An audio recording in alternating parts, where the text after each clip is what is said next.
ওয়া রাহমাতুল্লাহি ওয়া বারাকাতুহু।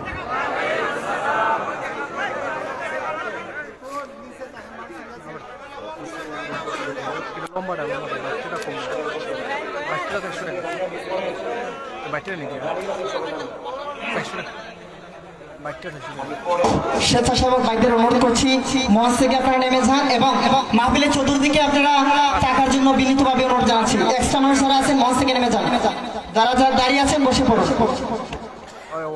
যারা কমিটি আছেন, আমি ইনশাআল্লাহ ওয়াজের পরে আপনাদেরকে একটু সময় দিব। হ্যাঁ, আপনারা আপাতত একটু চতুর্পাশে থাকেন আর পিছনে কেউ দাঁড়াবেন না।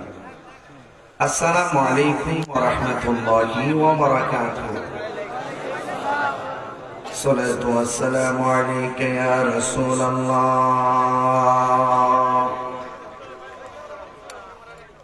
الصلاة والسلام عليك يا حبيب الله.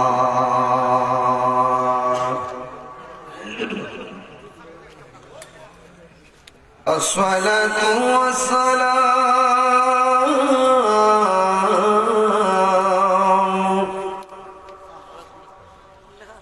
عليك يا شفيع المذنبين.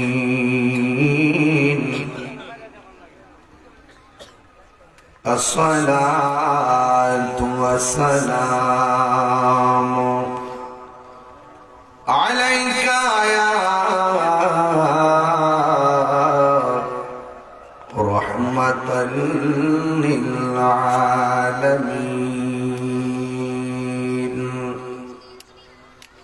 الحمد لله، الحمد لله رب العالمين، خالق السماوات والأرضين.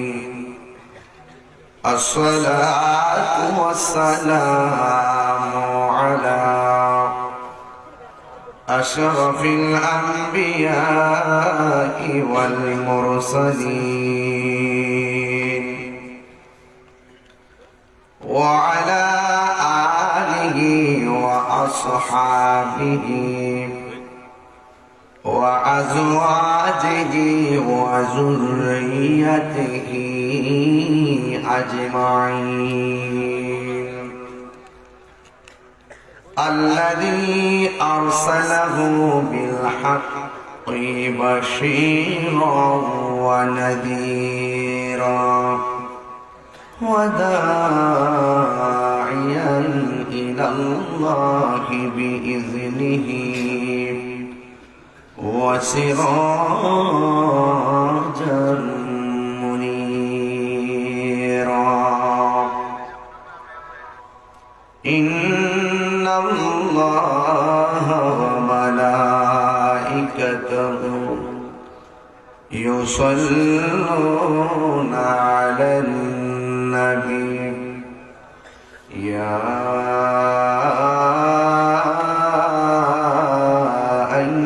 الذين آمنوا صلوا عليه وسلموا تسليما. اللهم صل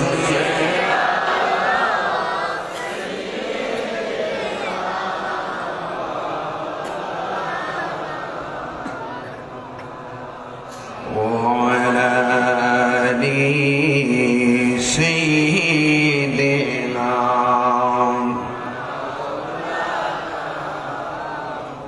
দরদ মাকা কণ্ঠে পড়ি আল্লাহুম্মা সাল্লি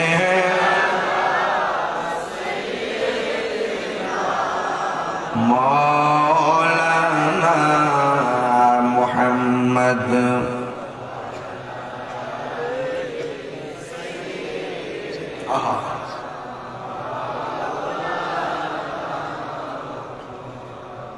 ইশকের দরিয়ায় ডুব দাও রে মন, দেখবে নবী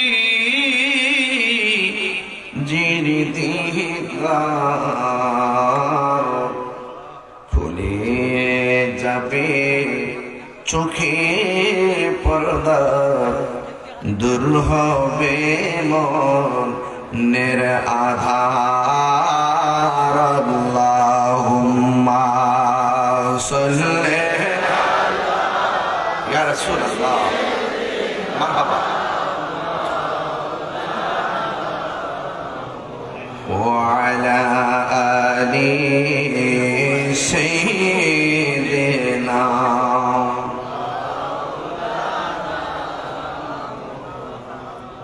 হেরার গুহায় তোমারি ধ্যান আসমান থেকে নামে আল কোরআন ভাঙল সবার ভুল তোমারি উপরে আসলো কোরআনের ছায়া তোলে খালিদ মোরারি আবু বকর ইসলামী ঝান্ডা নীল যে তুলে আল আমিন তুমি ছিলে চিরদিন সকল মানুষের তরে হে রাসূল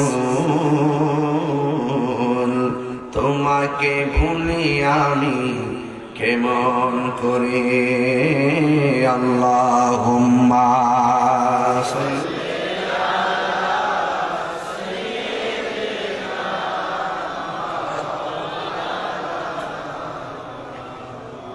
وعلى آل سيدنا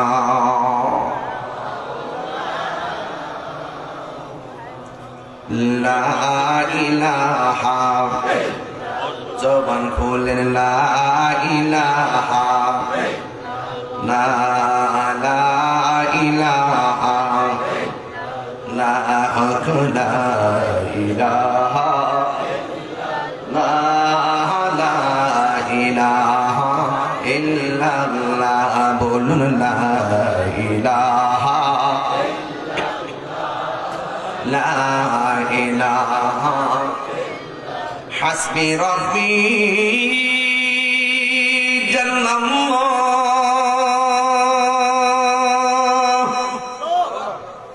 মা ফি কলবি গায়রুল্লাহ সুবহানাল্লাহ পড়ুন নূর মুহাম্মদ সাল্লাল্লাহু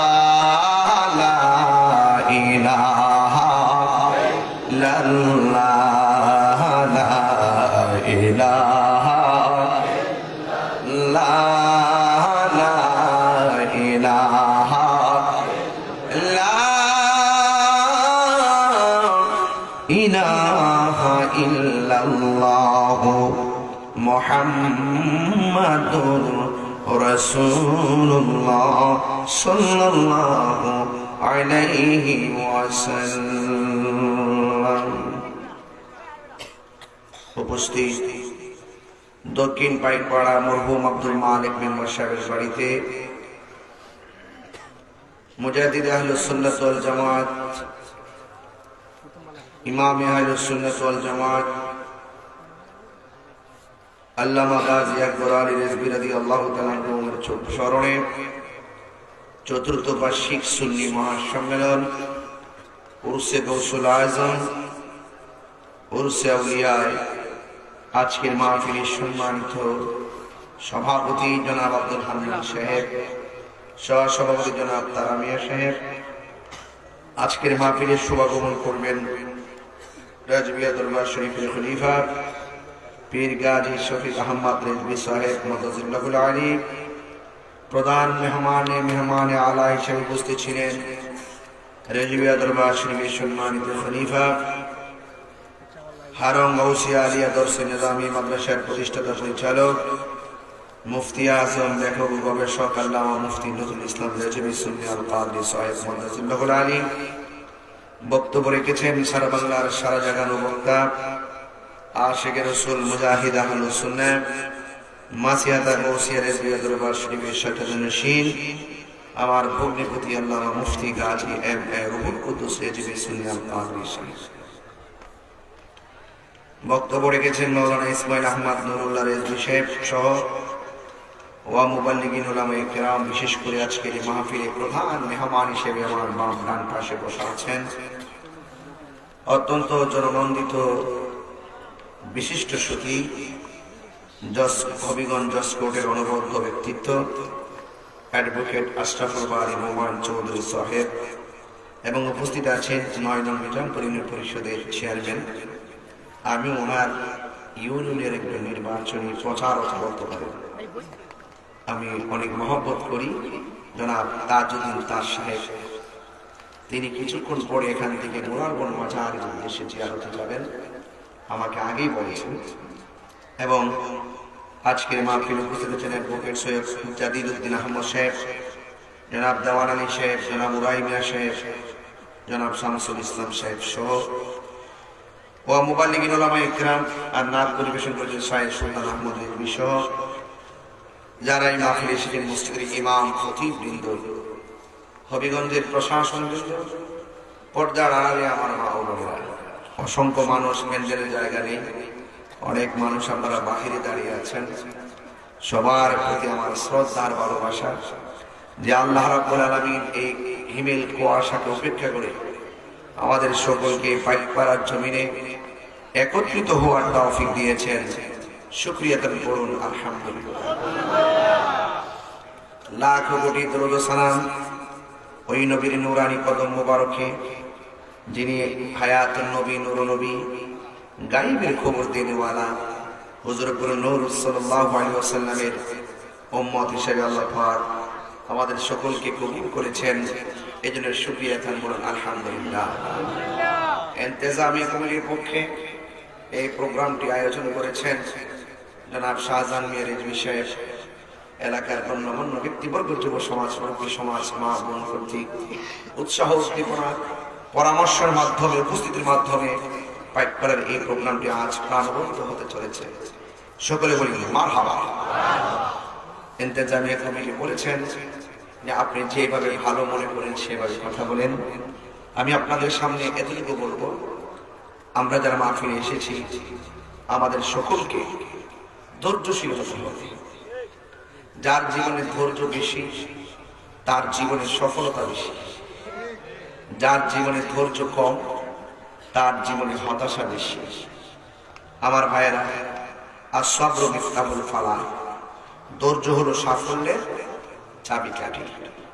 ধৈর্য কি? সাফল্যের চাবিকাঠি। হাদিস শরীফের মধ্যে এসেছে আহসিন ইলান নাস, তুমি যদি মানুষের সাথে সৎ ব্যবহার করো ইয়াহসিনু ইলাইকা, মানুষও তোমার সঙ্গে সৎ ব্যবহার করবে। কামা তাদিনু তুদানে, যেমন কর্ম তেমন ফল। ইন্নামাল মুমিনুনা ইখওয়াতুন, এই পৃথিবীতে যত মুমিন রয়েছে সকল মুমিন একজন আরেকজনের ভাই। বলেন না সুবহানাল্লাহ। একটা চুলের মধ্যে টান দিলে অল বডিটা যেমন করে ব্যথা অনুভূত হয়, ঠিক এভাবে পৃথিবীর কোন জায়গায় যদি কোন মুসলমানদেরকে অ্যাটাক করে, কোন মুসলমানকে অন্যায়ভাবে জুলুম করে, যেমন ধরুন ফিলিস্তিন মুসলমানদের উপরে যখন বোমা নিক্ষেপ করে আর বাংলার মুসলমান আমরা যদি ঘুমিয়ে থাকি, এটার নাম মুসলমানিত্ব নয়। যে কোনো বিশ্বের জায়গায় সারাটা পৃথিবীর মুসলমান একটা দেহের মতন কথা বলে। মোমেন আঘাতপ্রাপ্ত হলে মোমেন মোমেনের জন্য দাঁড়িয়ে যাবে। কথা বলেন ঠিক না ঠিক? এই জন্য আমার ভাইয়েরা, আমরা সকলে ঐক্যবদ্ধভাবে এই বাংলাদেশটাকে সুন্দর করে সাজাতে চাই। ভাইয়েরা আমার, আল্লাহ রাব্বুল আলামিন কোরআনের মধ্যে বলেছেন ফাত্তাকুল্লাহ, তোমরা আল্লাহকে ভয় করো, ওয়াকুলু কওলান সাদীদা, এবং তোমরা সদা সর্বদা সত্য কথা বলো। আজকে আমাদের ভান্ডরা মিথ্যায় ভরে গেছে, এই জন্য শান্তি খুঁজে পাওয়া যায় না। আর সিদকু ইউনজি ওয়াল কিযবু ইউহলিক, সত্য মুক্তি দেয়, মিথ্যা ধ্বংস করে। আল কিযবু উম্মুয যুনুব, মিথ্যা হলো সকল পাপের মা। মিথ্যা হলো সকল পাপের ভিত্তি, মিথ্যা হলো সকল পাপের ফাউন্ডেশন, মিথ্যা হলো সকল পাপের মূল। এই জন্য ওই পোকা, এক ধরনের পোকা আছে দেখবেন, কাঠকে খেয়ে খেয়ে, ছোট পোকা, দাঁত দেখা যায় না, ধরা যায় না, একটা ছোট্ট পোকা দেখবেন কাঠের ভিতরে যখন প্রবেশ করে, ওই পোকাগুলো কাঠ খেতে খেতে খেতে খেতে ভালো একটা কাঠ খেয়ে জরা ঝীর্ণ করে দেয়, জরা জীর্ণ করে দেয়, ভালো কাজটাকে নষ্ট করে দেয়। ঠিক এমন ভাবে মিথ্যা কথাটা মনে হবে একদম হালকা পাতলা, কিন্তু মিথ্যা মূলত আপনার অল বডির ভিতরে যত সত্য আছে, ন্যায্যতা আছে, যত ধরনের গুণ আছে, প্রেম আছে, সবগুলোকে আস্তে আস্তে করে ধ্বংস করে দেয়। কথা বলেন ঠিক কিনা বলেন? এই জন্য আল্লাহ বলছেন, যা আল হাক্কু ওয়া সাহাকাল বাতিল ইন্নাল বাতিলা কানা সাহুকা। সত্য সমাগত, মিথ্যা দূরীভূত। আমরা হকের জন্য জীবন দিব। কথা বলেন ঠিক না ঠিক? এবং ভয় করব একজনকে, জবানটা খুলে বলুন তিনি কে? আরো বলুন তিনি কে? বলা হয়েছে ওয়ামান নাজাহু ইল্লা বিত্তাকওয়া। তাকওয়া ছাড়া সফলতা অর্জন করা যায় না। তাকওয়া কি জিনিস? আপনি রোজা রেখেছেন, রোজা রাখার পরে দুপুর বেলায় ঘরে ঢুকেছেন, দরজা লাগিয়ে দিয়েছেন, অথবা আপনি একটা মদের বোতল এনেছেন, মদটাকে হাতে নিয়ে ঘরের ভিতরে ঢুকেছেন, ডানের দরজা লাগিয়ে দিয়েছেন, বামের দরজা লাগিয়ে দিয়েছেন, সামনে পিছনের জানালা বন্ধ করে দিয়েছেন, ঘরের ভিতরে কেউ নাই, ডানে কেউ নাই, বামে কেউ নাই, সামনে কেউ নাই, পিছনে কেউ নাই। আপনি মদের বোতলটার যে না মুখটা আছে, সেই মুখটাকে আপনি খুললেন, খুলে ভাবলেন আমাকে কেউ তো দেখতেছে না, আমি মদটা খেয়ে ফেলি শান্তি মতো। যেই মাত্র মদটা মুখে নিতে গেছেন, তখন আপনার মাথায় ঢুকে গেছে, হায় হায় রে, আমার ডানে বামে সামনে পিছনে কেউ না থাকতে পারে, আমাকে তো একজন দেখতেছে। বলুন না তিনি কে? মদের বোতলটা মাটির মধ্যে ফেলে দেওয়ার পরে তিনি বলতেছেন, না, এই পৃথিবীর সকলকে ফাঁকি দিতে পারবো, কিন্তু আল্লাহকে ফাঁকি দেওয়া সম্ভব। মদের বোতলটা রেখে দিয়েছেন, এটার নামই হলো তাকওয়া। এই তাকওয়ার পাবন্দি যারা করেছেন, তাকওয়ার সন্ধান যারা করেছেন, তাকওয়ার জন্য যারা, তাকওয়াকে যারা নিজের জীবনের অলংকার বানিয়েছেন, তাদের জীবনে ওরা বান্দা থাকে নাই, ওরাই গাউসুল আজম হয়ে গেছে, ওরাই রেজবি মাওলা হয়ে গেছে, ওরাই নাসিরুদ্দিন শিফাশালা হয়ে গেছে, ওরাই বাবা শাহাদাত ইয়ামনি হয়ে গেছে, ওরাই শাহ কোরআন হয়ে গেছে, ওরাই গরিবুল্লাহ শাহ হয়ে গেছে, ওরাই মিসকিন শাহ হয়ে গেছে, ওরাই কল্লা শহীদ হয়ে গেছে, ওরাই আমানুল শাহ হয়ে গেছে, ওরাই গরিবুল্লাহ শাহ হয়ে গেছে, ওরাই মিসকিন শাহ হয়ে গেছে, ওরাই বাইরুল মুস্তান হয়ে গেছে, ওরাই মাসবান্দার হয়ে গেছে, ওরাই ফয়জুদ্দিন শাহ হয়ে গেছে, ওরাই গোলাম শাহ হয়ে গেছে, ওরাই শাহ আলী মুদানি হয়ে গেছে। হাত তুলে বলেন ঠিক কি না বলেন?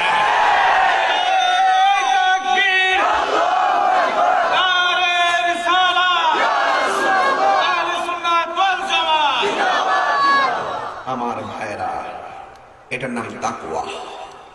এটার নাম কি? এক কেজি দুধের মধ্যে আধা পোয়া পানি মিশাই দিলেন, কেউ ধরতে পারবে না দুধের সাথে পানি মিশে গেছে, কেউ দেখে নাই। 20 টাকার জন্য আপনি একটা ফাঁকি দিয়ে দিলেন মানুষকে, অথচ এই ফাঁকি দেওয়ার কারণে আল্লাহ পাক আপনার মিজানের পাল্লাটাকে, নেকের পাল্লাকে হালকা করে দিলেন। তো যে কর্ম দিয়ে মানুষকে ঠকায়, হাসরের মাঠে সে নিজে ঠকে যাবে। তাহলে আপনি এমন কিছু কাজ করতেছেন, মোবাইলের ভিতরে দেখেন, এই মুহূর্তে যদি হোয়াটসঅ্যাপ চ্যাট দেওয়া হয়, প্রত্যেকটার ভিতরে ভেজাল আছে। এই পোলাপান হাইলি ক্যারেক্টার,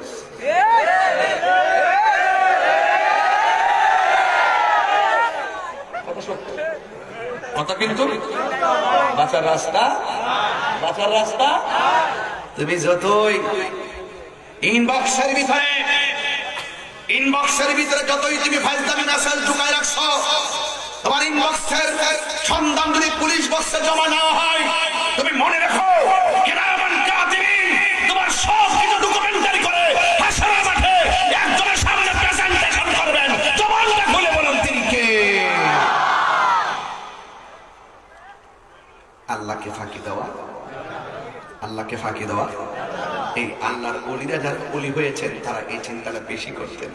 আমাকে কেউ দেখে না, আমাকে কেউ দেখে না, এমন গুনাহ করেছি আমার মা জানে না, এমন গুনাহ করেছি আমার বোন জানে না, এমন গুনাহ করেছি আমার বন্ধু জানে না। বন্ধুর সঙ্গে অনেক কথা বলি, কিন্তু আমার পার্সোনালিটি এমন কিছু সিন আছে, এমন কিছু গুণ আছে যেগুলো আমি কখনো কাউকে শেয়ার করি না।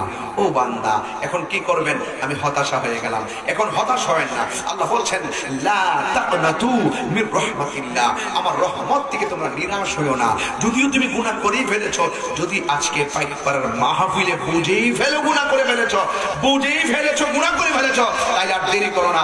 আজকে ওয়াজের ভিতরে এই দিক দিয়ে চোখের পানি ফেলে দিয়ে আল্লাহরে বলবো, আল্লাহ যা করেছি আমার মা জানে না, যা করেছি আমার বোন জানে না, যা করেছি আমার আপনজন জানে না, তুমি তো জানো। এই গুনাহটা কারোর কাছে বলি নাই লজ্জার কারণে। ও আল্লাহ, আজকে তওবা করলাম, আর জিন্দেগিতেও গুনাহ করব না, আর জিন্দেগিতেও গুনাহ করব না। জোরে জোরে করে আল্লাহু আকবার। আপনারা বলুন, আপনি যদি এইভাবে যদি আল্লাহর কাছে যদি তওবা করতে পারেন, আল্লাহর কাছে যদি নিজেকে সুপর্দ করে দিতে পারেন, তওবা মানে হলো ফিরে আসা। ও আল্লাহ, অতীতে চুরি করেছি আর করব না, ডাকাতি করেছি আর করব না, জিনা করেছি আর করব না, সুদ খেয়েছি আর খাবো না, ঘুষ খেয়েছি আর খাবো না, দুর্নীতি করেছি আর করব না, আমি মানুষকে ঠকিয়েছি আর ঠকাবো না, মানুষকে কষ্ট দিয়েছি আর কষ্ট দিব না, মিথ্যা বলেছি আর মিথ্যা বলবো না, মানুষকে খুন করে ফেলেছি আর খুন করব না। আজকে সোজা তোমার দরবারে নিজেকে 100% বিদায় দিয়ে দিলাম। তুমি আমাকে মাফ করে দাও। তুমি না রহমান, তুমি না গাফফার, তুমি না রহমান, তুমি আল্লাহ, তুমি রহমান, তুমি রহিম, তুমি সাত্তার, তুমি গাফফার, ইয়া যাল জালালি ওয়াল ইকরাম। আল্লাহ বলে, ও বান্দারা তাকিয়ে দেখো, আমার বান্দা গুনাহ করেছে, আমার কাছে কেমনে শর্মিন্দা হয়ে গেছে। আমি গাফুর গাফফার নামের উসিলায় তার পাহাড় পরিমাণ গুনাহ মাফ করে দিয়ে আজকের মাহফিলটাতে তার নামটা বন্ধুর খাতায় তুলে দিলাম। আল্লাহ কি লস হবে? কথা বলে আল্লাহ কি লস হবে? আল্লাহর বলি বানাইলে কি লস হবে? তাহলে আল্লাহ বলছেন, বান্দারে তোরা আমার কাছে ডাক, তোরা আমাকে ডাক, আমি আল্লাহ ডাকলে খুশি। তোরা আমাকে গুনাহ মাফ চা, আমি গুনাহ মাফ করতে পারলে আমি খুশি। আমি আল্লাহ রহমানুর রহিম। চিৎকার মেরে কন্যা সুবহানাল্লাহ। একটা ছেলে রাস্তায় বিসমিল্লাহ লেখা পড়ে আছে, অথচ লোকটা মদ পান করতো। লোকটা কি করতো? শরাব ছাড়া ঘুমাইতো না। রাস্তায় বিসমিল্লাহ দেখছে, আরে দেখি বিসমিল্লাহটা রাস্তা থেকে তুলে একটা চুমা দিচ্ছে, দিয়ে ঘরের ভিতরে একটা তক্তার উপরে রেখে দিচ্ছে। এই ছেলেটাকে আল্লাহ ডাক দেখে, ও বেরেস্তা, এই পাগলটা দেখোস না আমার নামের কি তাজিম করছে, যা তারে আমার বন্ধু বানায় দে। লস হয়েছে, আল্লাহ লস হবে? আল্লাহ ওসিলারে বড় ভালোবাসেন। কেন আমরা শাহজালালের দরবারে যাই, কেন শাহপুরানের দরবারে যাই, কেন বলি আল্লাহর দরবারে যাই? যাই যে কি বলি, আল্লাহ আমি গুনাহগার, আমার দিকে তুমি যদি নাও তাকাও, আমি শর্মিন্দা হয়ে গেলাম। এরপর যদি তুমি না তাকাও, তোমার বন্ধু নাসিরউদ্দিন শিপাশালা ফতে গাজীর উসিলায় তুমি আমাকে মাফ করে দাও। আল্লাহ গুনাহ মাফ করতে পারে কি পারে না? আরো জোরে বলুন। আল্লাহ পাকের কোনো কমতি হবে? এজন্য বলছেন ফাত্তাকুল্লাহ, তোমরা আল্লাহকে ভয় করো।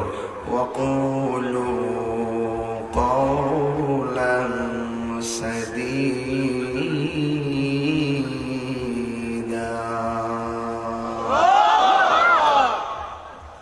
আল্লাহ রাব্বুল আলামিন বলেন,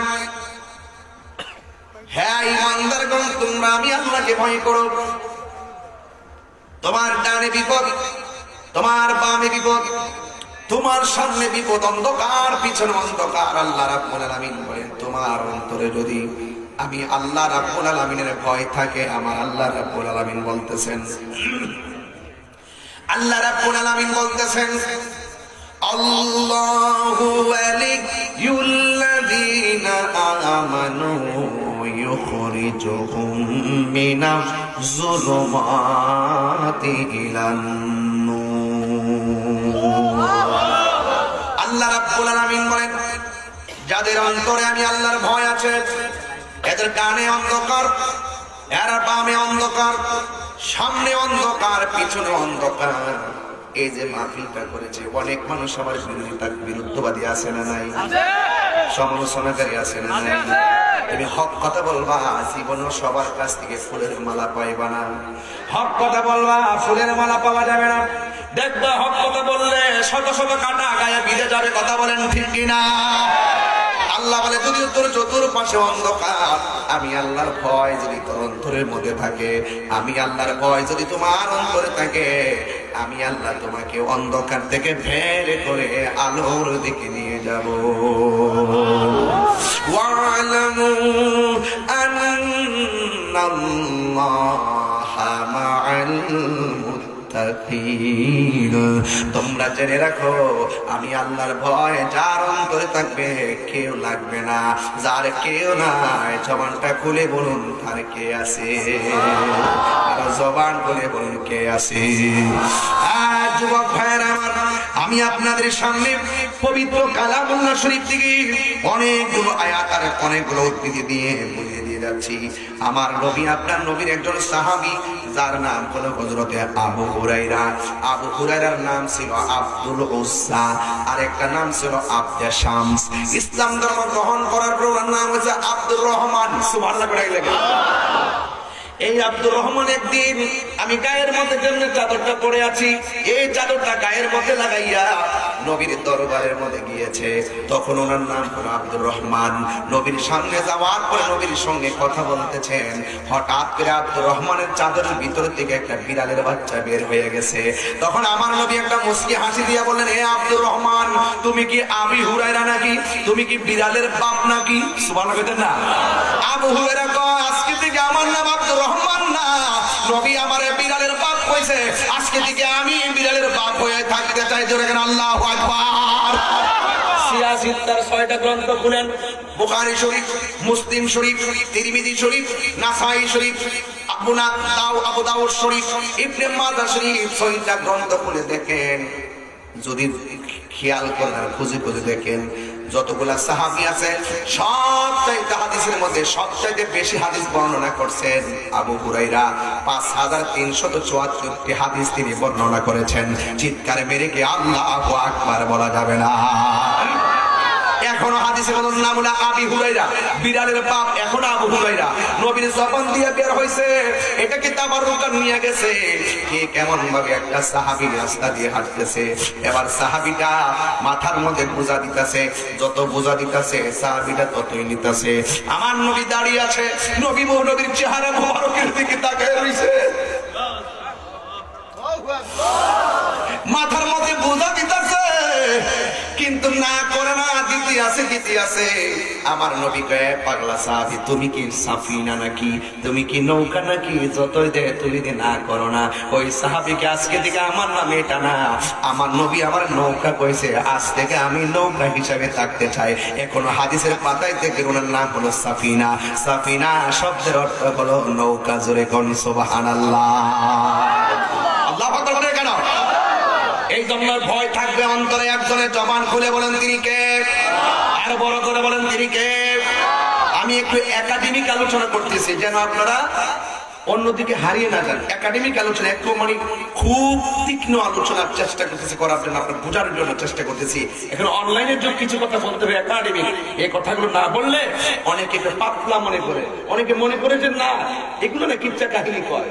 ওই যারা আমাদের বিরুদ্ধে কথা বলে তারা হয়তো আমাদের ওয়াজ সবটা শুনে না, এই খণ্ডিত অংশ আর বিকৃত অংশকে শুনে শুনে তারা আমাদেরকে জাস্টিফাই করে, আমাদেরকে সমাজে একটা কালার করে রাখতে চায়। কিন্তু আমি তাদেরকে অনুরোধ করবো, আপনারা খণ্ডিত অংশ কিংবা খণ্ডিত অংশকে বিকৃতি করে যারা আমাদেরকে প্রশ্নবিদ্ধ করে সমাজের মাঝে একটা হেয় করার চেষ্টা করে, আমি আপনাদের অনুরোধ করবো সবটুকুন ওয়াজ আপনারা শুনবেন।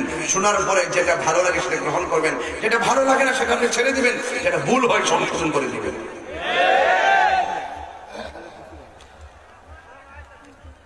কষ্ট হচ্ছে আপনাদের? কষ্ট হচ্ছে? আমার যুবক ভাইরা, ওয়াজটা আজকে বাড়িতে নিয়ে যাবেন।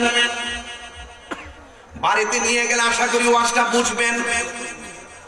আমার নবী, আপনার নবী সাহাবী হযরতে আবু হুরায়রা রাদিয়াল্লাহু তাআলা আনহু থেকে বর্ণিত, তিনি বলতেছেন, আন আবি হুরায়রা রাদিয়াল্লাহু তাআলা আনহু থেকে বর্ণিত, قال قال رسول الله صلى الله عليه وسلم হযরত আবু হুরায়রা রাদিয়াল্লাহু তাআলা আনহু থেকে বর্ণিত, তিনি বলেছেন রাসূল করিম সাল্লাল্লাহু তাআলা আলাইহি ওয়াসাল্লাম বলেছেন, আতাদরুনা মা আকসারু মা ইউদখিলুন নাসাল জান্নাতা। আমার নবী আপনার নবী বলেন, ও সাহাবায়ে কেরাম, তোমরা জানোনি এই পৃথিবীর মধ্যে কোন আমলের কারণে সবচাইতে মানুষ বেহেশতে যাবে? তোমরা জানোনি যে কোন কারণে মানুষ বেশিরভাগ বেহেশতের মধ্যে যাবে? আমার নবী বলতেছেন, ফাকালা রাসূলুল্লাহ সাল্লাল্লাহু তাআলা আলাইহি ওয়াসাল্লাম, আমার নবী আপনার নবী নূরানী জবান মুবারকে বলতেছেন, তাকওয়াল্লাহি ওয়া হুসনুল খুলুক। এক নম্বর হলো যার অন্তরে আল্লাহর ভয় আছে আর যার চরিত্রটা ভালো, এই দুই প্রকার মানুষ যত বেশি হবে তারা জান্নাতে বেশি যাবে। ভয় করবে একজনকে, জবান খুলে বলুন তিনি কে? আরো বড় করে তিনি কে? ওয়ালামু আন্নাল্লাহা মা'আল মুত্তাকিন।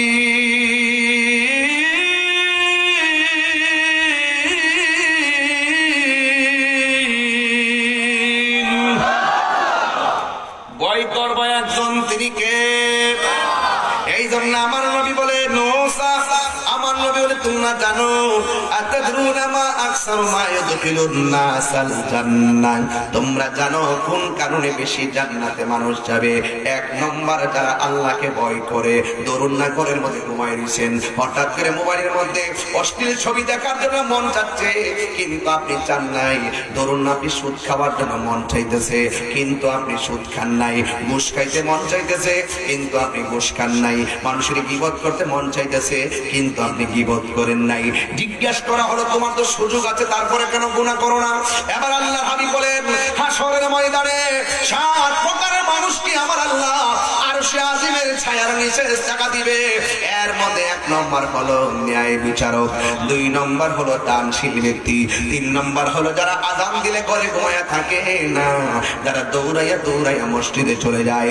বাজার তার ভালো লাগে না, মসজিদ তার ভালো লাগে। আল্লাহু আকবার কোন না কেন? আমার নবী আপনার নবী বলেন, 7 প্রকার মানুষের মধ্যে 1 প্রকার হলো যারা আল্লাহকে ভয় করবে, আর আল্লাহকে ভয় করে যারা গুনার কাজ ছেড়ে দিবে, আমার আল্লাহ তাকে আরশে আজিমের নিচে ছায়া দিয়ে দিবে। মেহেরবান তুমি, মেহেরবান, মেহেরবান তুমি, মেহেরবান কন্যা, মেহেরবান তুমি, মেহেরবান, মেহেরবান তুমি, মেহেরবান।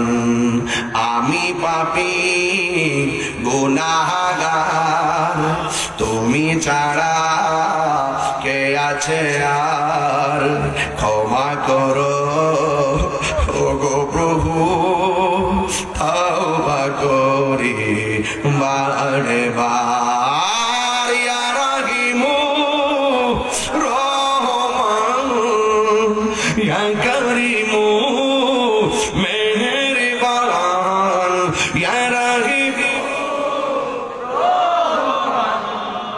ইয়া করিমু মেহেরবান, মেহেরবান তুমি, মেহেরবান, মেহেরবান তুমি, মেহেরবান, মেহেরবান মাশাআল্লাহ, মেহেরবান তুমি,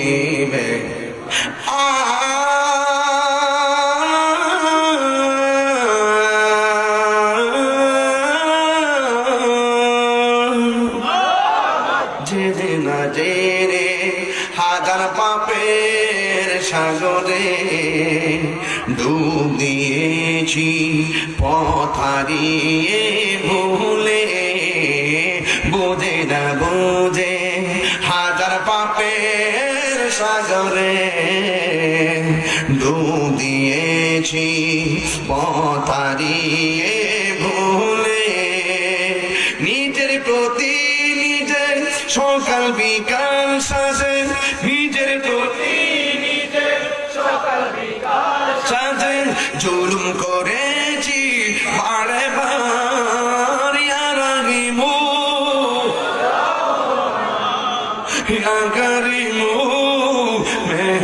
মেহেরবান মেহেরবান তুমি মেহেরবান মেহেরবান তুমি মেহেরবান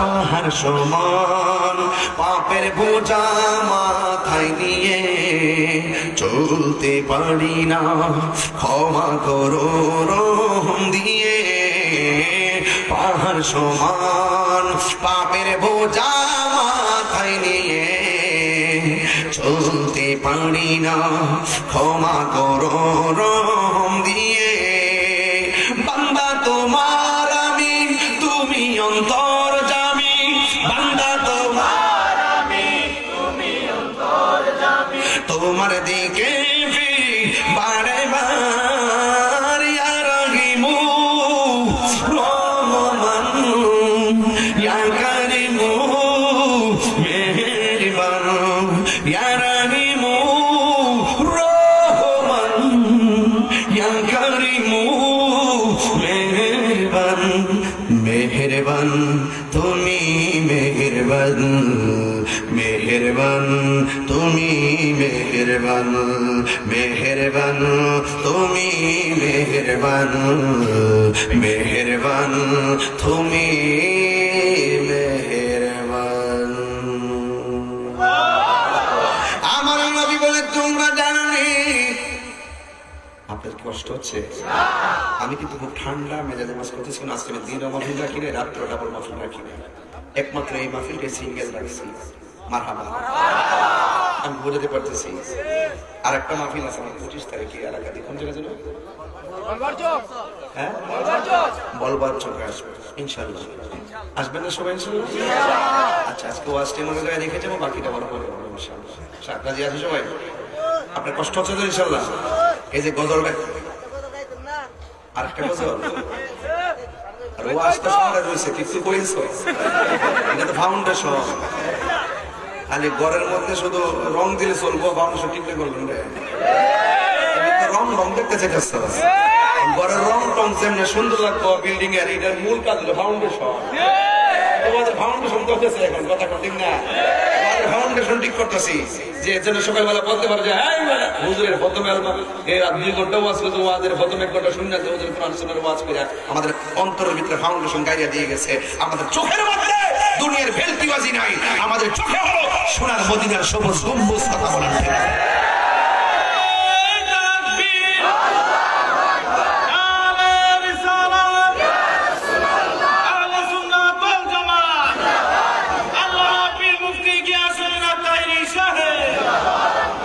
মারহাবা কর কষ্ট হচ্ছে আপনাদের আমার নবী আপনার নবী বলেন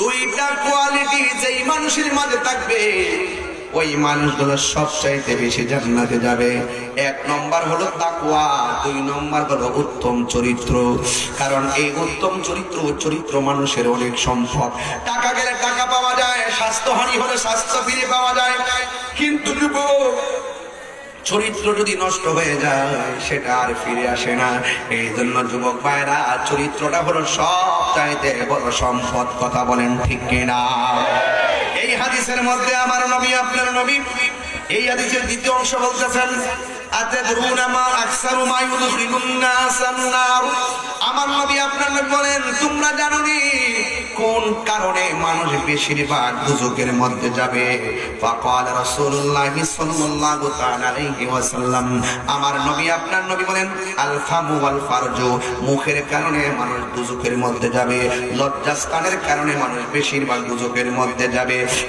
জবানটার কারণে দুজকে কেন যাবে এই জবান দিয়ে মানুষ মুনাফিকি করে কথা বলেন ঠিক কিনা এই জবান দিয়ে মানুষ মিথ্যা কথা বলে কথা বলেন ঠিক কিনা এই জবান দিয়ে মানুষ লেখনির মাধ্যমে নবীর বিরোধিতা করে ঠিক কিনা এই জবান দিয়ে বলি আল্লাহর বিরুদ্ধে কথা বলে এই জবান দিয়ে কোরআনের বিরুদ্ধে কথা বলে নবীর বিরুদ্ধে কথা বলে ইসলামের বিরুদ্ধে কথা বলে এই জন্য আমার নবী আপনার নবী বলেছেন মান সালিমাল মুসলিমুনা মিন লিসানিহি ওয়া ইয়াদিহি যার জবান ঠিক না সে কোনোদিন মুসলমান হতে পারবে না আর মুমিন তো পরের কথা মুসলমানই হতে পারবে না আছে না নাই? এই জবান দিয়া বাবা ঢুকানো যাবে, ইয়াবা ঢুকানো যাবে, ফেন্সি ঢুকানো যাবে, সুদের টাকা ঢুকানো যাবে, ঘুষের টাকা ঢুকানো যাবে, দুর্নীতির টাকা ঢুকানো যাবে, ছিনতাইয়ের টাকা ঢুকানো যাবে, অবৈধ টাকা ঢুকানো যাবে। না না না, এই জবানের ভিতরে একমাত্র একজনের জিকির হবে। জবানটা খুলে বলুন তিনি কে?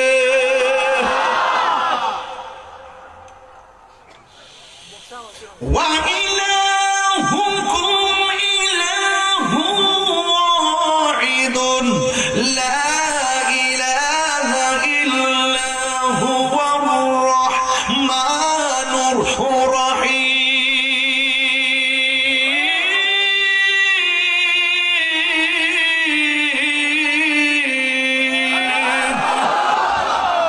ভয় করব কাকে? আল্লাহকে ভয় করে লাভ আছে না? ভয় কি জিনিস জানবেন নি, বুঝবেন নি, বুঝাইয়া দিয়া যায়। তাকওয়া কি জিনিস? হযরতে আবু বকর সিদ্দিক রাদিয়াল্লাহু তাআলা আনহুর একটা গোলাম ছিল। হুজুরে কন্যা মারহাবা। এই গোলামটা সারাদিন যা রুজি রোজগার করত, এর একটা অংশ হযরতে সিদ্দিক আকবর রাদিয়াল্লাহু তাআলা আনহুর ফান্ডে জমা রেখে দিতেন। যা তিনি অর্জন করতেন তা কিছু একটা অংশ শর্ত সাপেক্ষে সেখানে জমা রাখতেন। এক যুবক ভাইরা একদিন ওই গোলাম হযরতে সিদ্দিক আকবরের জন্য খাবার নিয়ে আসলেন। তিনি খাবারটা সুন্দর করে খেয়ে ফেললেন। খাওয়ার পরে গোলাম ডাক দিয়ে বলে, হে আবু বকর, এতদিন আপনার বাড়িতে আমি কাজ করেছি, আমি আপনার বাড়িতে কন্ডিশনে কাজ করি, আপনাকে আমি যা দিই আপনি তাই মোট করে নেন। হে আবু বকর, আপনি নিয়ে ইসলামের জন্য ব্যয় করেন, আমি সব সময় দেওয়ার পরে আপনি কোন আমাকে প্রশ্ন করেন আমি টাকাটা কোথায় থেকে পেলাম, আমি অর্থটা কোথায় থেকে পেলাম, খাবারটা কোথায় থেকে পেলাম। কিন্তু আজকে যে আপনারা খাবার এনে দিয়েছি, আপনি দিগো আমার জিজ্ঞেস করলেন না খাবারটা কোথায় থেকে এনেছি। সিদ্দিক আকবর বলেন, গোলাম, আমার আজকে বড় ক্ষুধা লাগছে। কোনোদিন তো তোমাকে অবৈধ পথে টাকা অর্জন করতে দেখি নাই, কোনোদিন তুমি অন্যায় ভাবে টাকা অর্জন করতে দেখি না, আমাকে দিতে দেখি নাই। এই জন্য আজকে ক্ষুধা লেগেছে বেশি, আমি তোমার জিজ্ঞেস করি নাই, এই জন্য আমি তোমাকে জিজ্ঞেস করি নাই। হ্যাঁ গোলাম, তুমি এটা কোথায় থেকে এনেছো? এবার গোলাম ডাক দিয়ে বলে, জাহিলিয়াতের যুগে আমি একটা বাড়িতে গিয়েছিলাম, একটা মানুষের বাড়িতে মন্ত্র পাঠ করে যন্ত্র তন্ত্র মন্ত্র গণক জাদু বানটুনা আছে না, এইগুলা জায়েজ নাই। আমি একটা জাহিলিয়াতের যুগে এক বাড়িতে আমি মন্ত্র পাঠ করছিলাম, যেই মন্ত্র পাঠ করা জায়েজ না, কিন্তু আমি মন্ত্র পাঠ করার পর তারা আমাকে ওই দিন কোনো বিনিময়ে দেয় নাই। ঘটনাক্রমে আজকে ওই এলাকা দিয়ে গিয়েছিলাম, যাওয়ার পরে দেখলাম ওই বাড়িতে একটা বিয়ের আয়োজন চলে।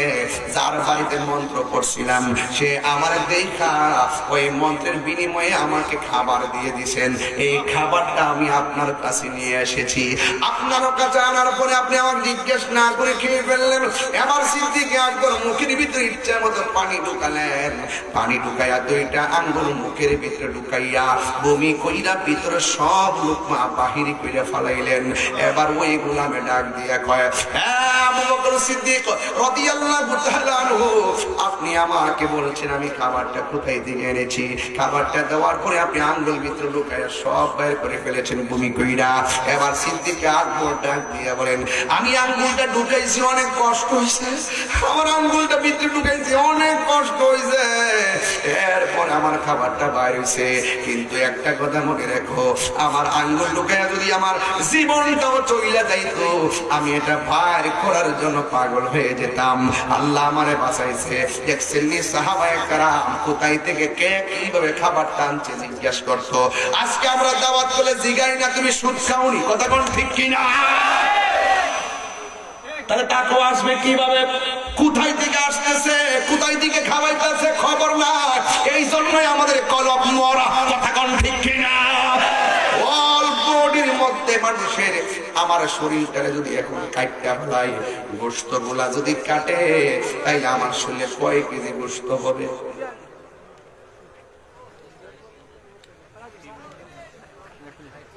কেজি 40 মণ। মাথা নষ্ট। কি দরকার? 40 মণ। পাগল না তুই, পাগল।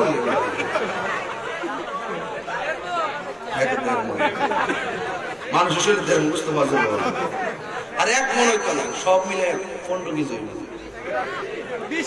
আর দিনে না ওজন মানুষের বিহু বুঝতো আর কি থাকে 7-8 দিনের সামনে সময় খেতে থাকে। আমার ওজন হইল কত 75 কেজি 70 থেকে বেশি আস্তে সুদ করে বেশি হইব এটা ঠিক আছে। হারামের মধ্যে আরাম আছে, হারামের মধ্যে আরাম আছে। দৌড়বে একটু পরে দিয়েছি ফাউন্ডেশনটা দিতেছি আর এরা আজকে ওয়াজ মাহফিলে কমিটির ফুলা করে মিথ্যা হয়ে আর আমার সাট আছে কেন আমি কি ওয়াজ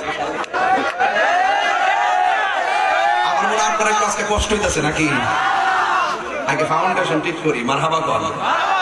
যদ্র ওয়াজ করছি মোটামুটি খারাপ করি নাই, কিন্তু প্রত্যেকটা ওয়াজ বাড়িতে নেওয়ার মতো কথা কোন ঠিক না বেটে? কেউ কথা ঠিক আছে নিও? আমি বলছিলাম শরীর কাটলে কয় কেজি গোস্ত পাবেন? 140 মণ। মাথা নষ্ট করা সব মিলায় 20-22 কেজি হবে, অথবা 5 কেজি 10 কেজি হবে, বেশি ওজন হবে না রে বাবা। এই অল্পরির একটা এখানের মধ্যে নাইকা দিলাম, কিন্তু আমার নবী আপনার নবী বলেছেন অল্পরির ভিতরে গোশত আছে, এই গোশতের ভিতরে আরেকটা গোশতের টুকরা আছে, ওই টুকরাটা ভালো থাকলে অল্পরিটা ভালো থাকে, ওই টুকরাটা পছন্দ হলে অল্পরিটা পছন্দ হয়ে যায়। ওই গোশতের টুকরাটার নাম হলো ওয়াহিয়াল কালব, ওই টুকরাটার নাম হলো কলব। এই কলবটা শরীর কাটলে কলব খুঁজে পাওয়া যাবে না, শরীর কাটলে রুহু খুঁজে পাওয়া যাবে না। আমার দুনিয়াতে এক্সরে করে কত কিছু করে, এমাদা ধরে এমাদা ধরে, এমনে ধরে হেমনে ধরে, এখানে ধরে এখানে ধরে, এখানে ধরে এখানে ধরে, এখানে ইসিজি করে, এখানে এক্সরে করে, কিন্তু রুহুটা কোন জায়গায় বাস করে পৃথিবীর কোন মেশিন ধরার ক্ষমতা। ইয়াসআলুনাকা আনির রূহ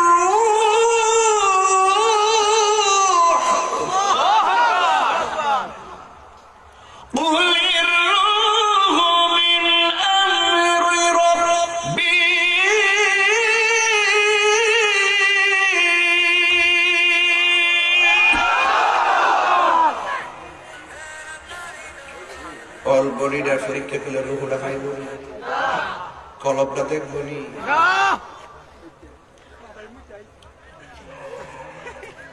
আমার যুবক ভাইরা,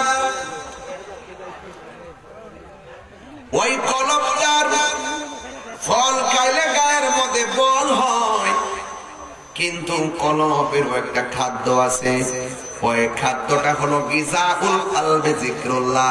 ওই কলবের খাদ্য হলো আমার আল্লাহ পাকের জিকির। জুড়ে বলুন সুবহানাল্লাহ।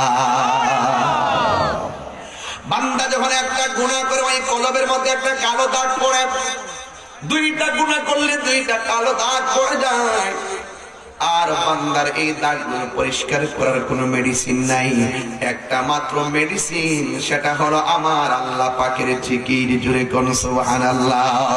গফুরুর রহিম নাম তোমার আল্লাহ, ও আল্লাহ, ও আল্লাহ। গফুরুর রহিম নাম তোমার আল্লাহ, মাশাআল্লাহ, ও আল্লাহ। বন্ধু নাই রে, বান্ধব নাই রে, যে জায়গা কন্যা আল্লাহ, আও দিলটা নরম করে কন্যা আল্লাহ। আরে বন্ধু নাই রে, বান্ধব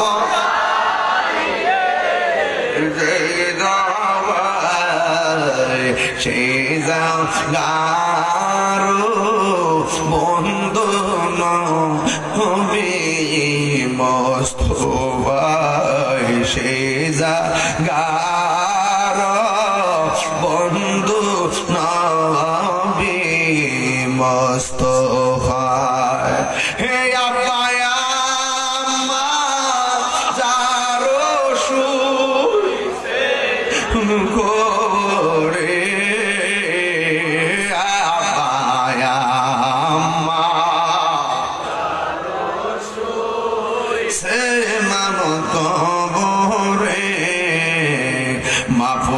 করে দাও নবীর খাতিরে। একটা জবান বন্ধ রাখবেন না, শরীরটারে আলিফের মতো সোজা করে বসে যান, একটা মাথা লড়াবেন না, শুধুমাত্র কলবটারে জিন্দা বানায় বসে যান। বন্ধুরে ও হবিগঞ্জের বাবা, আমার নবী আপনার নবী বলেছেন যারা আল্লাহকে ভয় করবে তার চোখের মধ্যে আমার আল্লাহ একটা রহমতের নূর দান করবে। এই নূরের দ্বারা বসে থাকবে পাইপ পাড়া, চোখের মাঝে বেসে উঠবে সোনার মদিনা।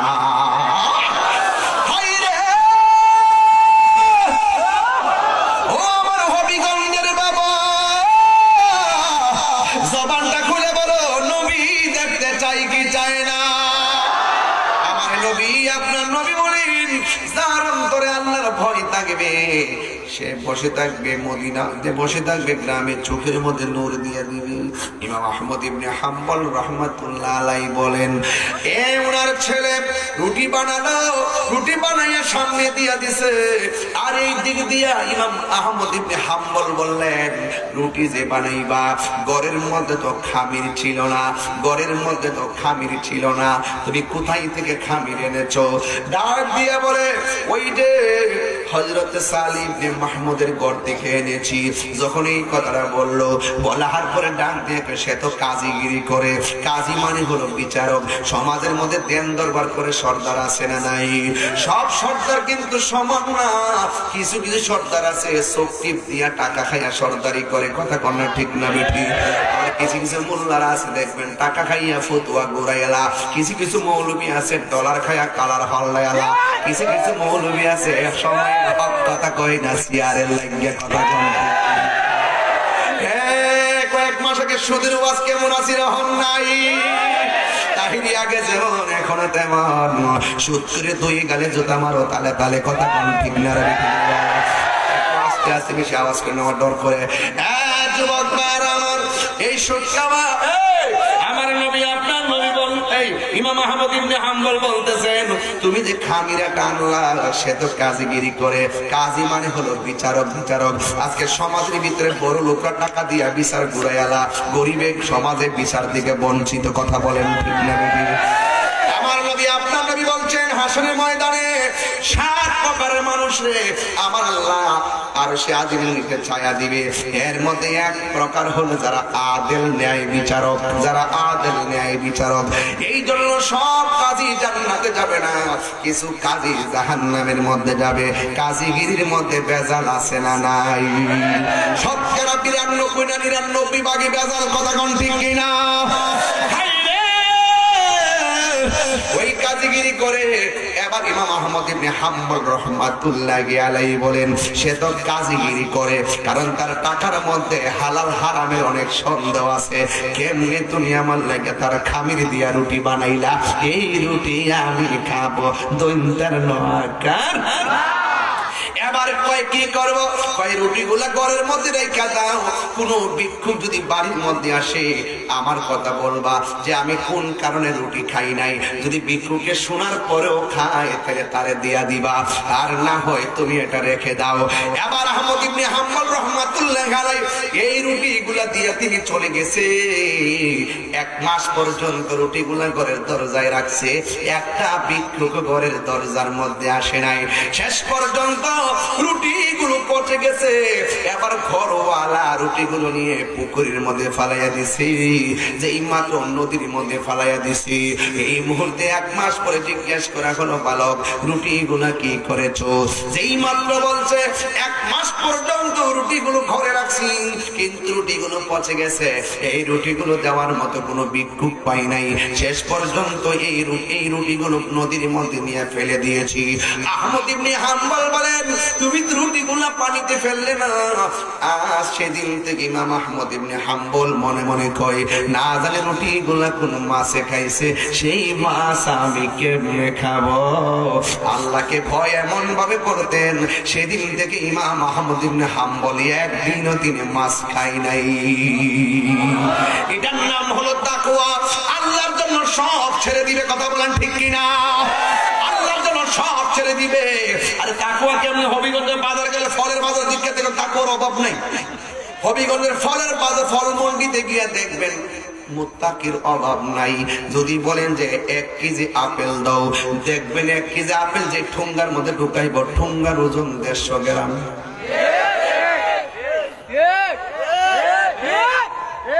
ঠুঙ্গার ওজন 150 গ্রাম। তাকুয়া তাকুয়া মুত্তাকি মুত্তাকি।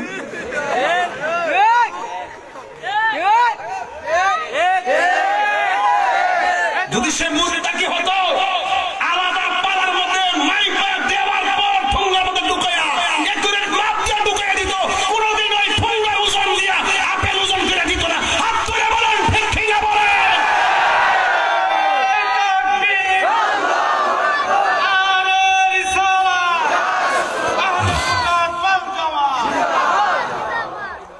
পরে জায়গা পরে জমিন আমার তো বাজার দিয়ে উঠতে জায়গা আমি পারি না, তোর সুযোগ চলতে এটা পালা করে কোন কেউ উনি কেউ ওই যে লোকটা কই যায়, ওই যে আইবেন ভাই ভাই সবাই কোনে পরের জায়গা পরের জমিন। আমার যুবক ফ্লামান্ডিকে একটু দিয়ে, যুবক ফ্লামান্ডি আসেনি তোমার শোক লাগাইব সবাই বলেন পরের জায়গা পরের জমিন ঘর বানায়া আমি তো সে ঘর। মুরবি বাবা বাজার মুরবি বাজার চেয়ার যারা বসে আছেন নিও কইতাম বাজার সলমনি বাজার একটু মন খুলে খুলে কর। পরের জায়গা পরের জমিন ঘর বানায়া আমি রই, আমি তো সেই ঘরের মালিক নয়। বলো পরের জায়গা পরের জমিন আমি তো সেই ঘরের মালিক নয়। সেই ঘর খানা যার জমিদারি আমি পাই না তার হুকুম জারি। সে ঘর খানা যার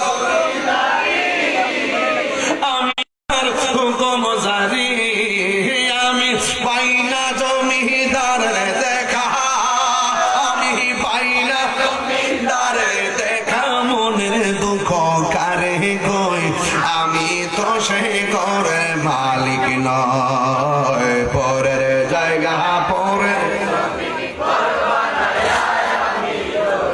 আমি তো সে ঘরের মালিক নয়। জমিদারের ইচ্ছা মতো দেই না জমি চাষ, তাই তো ফসল ফলে না রে দুঃখ 12 মাস। জমিদারের ইচ্ছা মতো দেই না জমি চাষ, তাই তো ফসল ফলে না রে দুঃখ 12 মাস। আমি খাজনা পাতি ছবি দিলাম,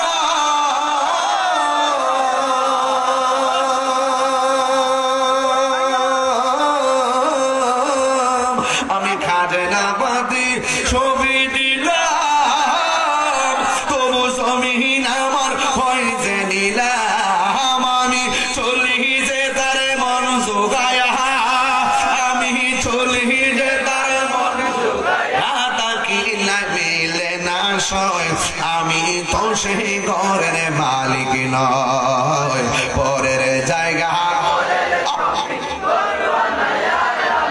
রয়, আমি তো সেই ঘরের মালিক নয়। পরের জায়গা পরের জমিন ঘর বানায় আমি রই, আমি তো সেই মালিক নয়। একটা জবান বন্ধ রাখবেন না, ঘরের টাকা কবরে যাইবনি, ঘরের টাকা কবরে যাইবনি, ঘরের টাকা কবরে যাইবনি, ব্যাংকের টাকা কবরে যাইবনি।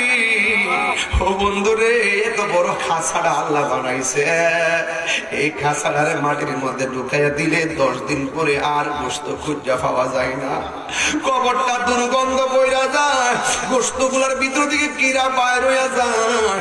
তোমার ওর বডিটারে কামড়াইতে কামড়াইতে খাইতে খাইতে মাটি বানাইয়া সারে, এরপরে তোমার হাড্ডি গুলা কবরে শুয়ে পড়ে থাকে।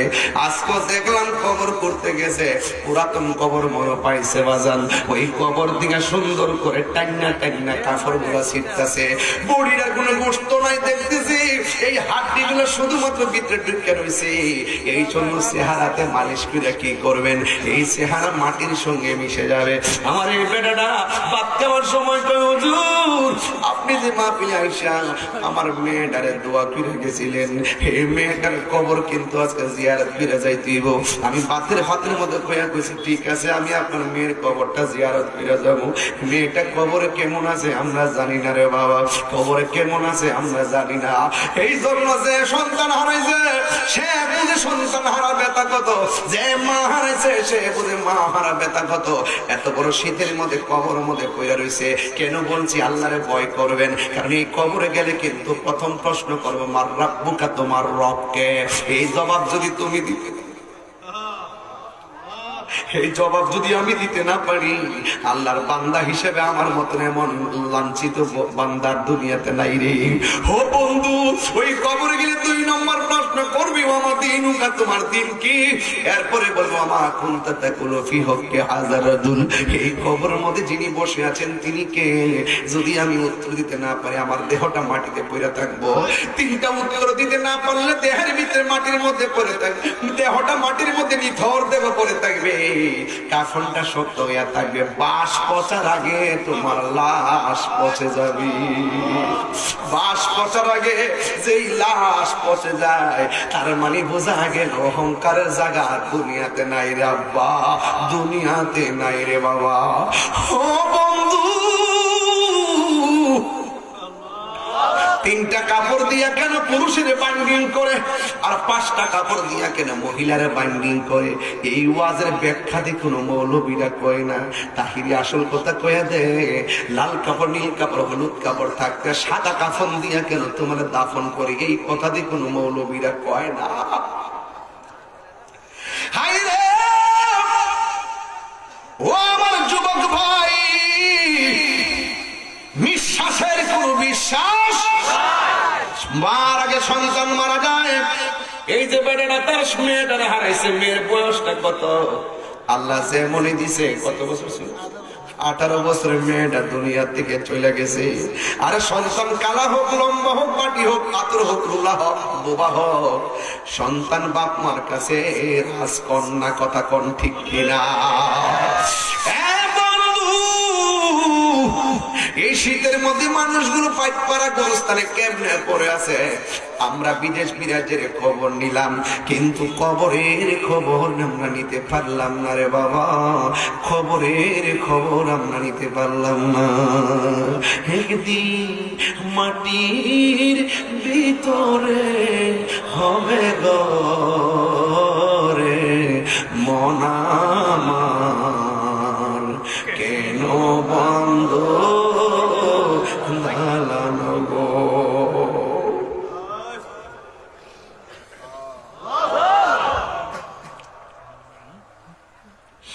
প্রাণ পাখি উড়ে যাবে পিঞ্জর ছেড়ে, ধরা দামে সবই রবে, তুমি যাবে চলে। বন্ধু বান্ধব যত, মাতা পিতা তারা শত, বন্ধু বান্ধব যত, মাতা পিতা তারা শত, হয়ে যাবে সবই তোমার পরে মনামার, কেন বান্ধ দালানো গো? মুরব্বী আব্বা, আপনার সঙ্গে কত বন্ধু বান্ধব চলতো, চাষ করে চা খাইছেন, অনেক বন্ধু কবরে চলে গেছে। কথা কোন ঠিক কিনা? এই মাহফিলে অনেক যুবক বেটায় কিনলে জানেননি, কারণ পাইকপার আমরা আস্তে আস্তে মুরব্বী শূন্য হয়ে গেছি। দাদা চলে গেছে সিরিয়ালে, বাপটা চলে গেছে, পোলাপানদের কাছে সমাজ এসেছে। এই জন্য কন্ট্রোল করার মেমোরি পোলাপানদের নাই। এই জন্য যুবক ভাইয়েরা আমার জীবনটারে সুন্দর করে সাজাইতে হবে, নাইলে কবর গেলে আমাদের অবস্থা ভয়াবহ হয়ে যাবে। এই কবর বড় সাংঘাতিক জায়গা।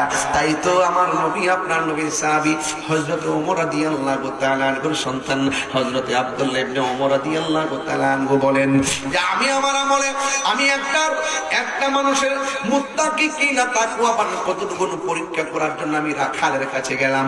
রাখালের কাছে যাইয়া আমি পরীক্ষা করতে গেলাম, দেখি তার অন্তরে তাকওয়াটা কেমন। আপনারা দেখবেন যারা পাইক পাড়া চলাফেরা করেন, অনেক মানুষ আপনাকে অফার দিব অনেক ধরনের হারামের কথা, কোন ঠিক কিনা? কিন্তু আপনার অন্তরে যদি আল্লাহর ভয় থাকে, কোনোদিন হারামটাকে গ্রহণ করবেন না। হযরত আব্দুল্লাহ ইবনে ওমর রাদিয়াল্লাহু তাআলা আনহু বলেন আমি একদিন রাখালের কাছে গিয়া তার তাকওয়া কেমন আছে পরীক্ষা করতে গেলাম। যাইয়া জিজ্ঞেস করলাম, হে রাখাল, তুমি দেখতেছি বকরির পাল চড়াইতেছো, একটা বকরি আমারে দিয়া দাও, আমি তোমার টাকা দিমু। এই বকরিটা জবাই করে গোশত থেকে আমি তোমাকে গোশত দিমু।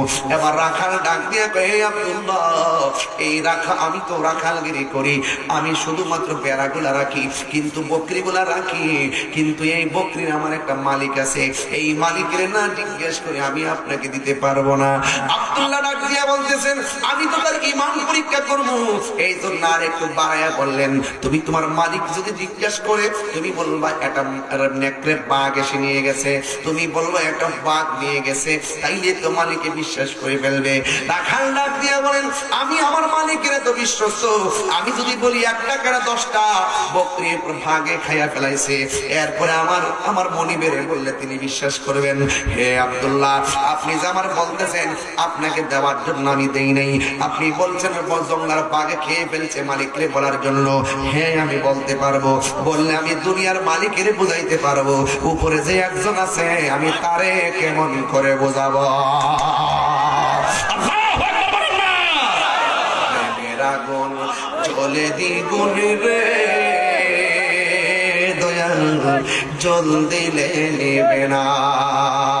হায় রে, এই পৃথিবীর সত্যিকার মানুষ যারা, তারা কোনোদিন টাকার কাছে ঈমান বিক্রি করে না। কথা বলেন ঠিক কিনা?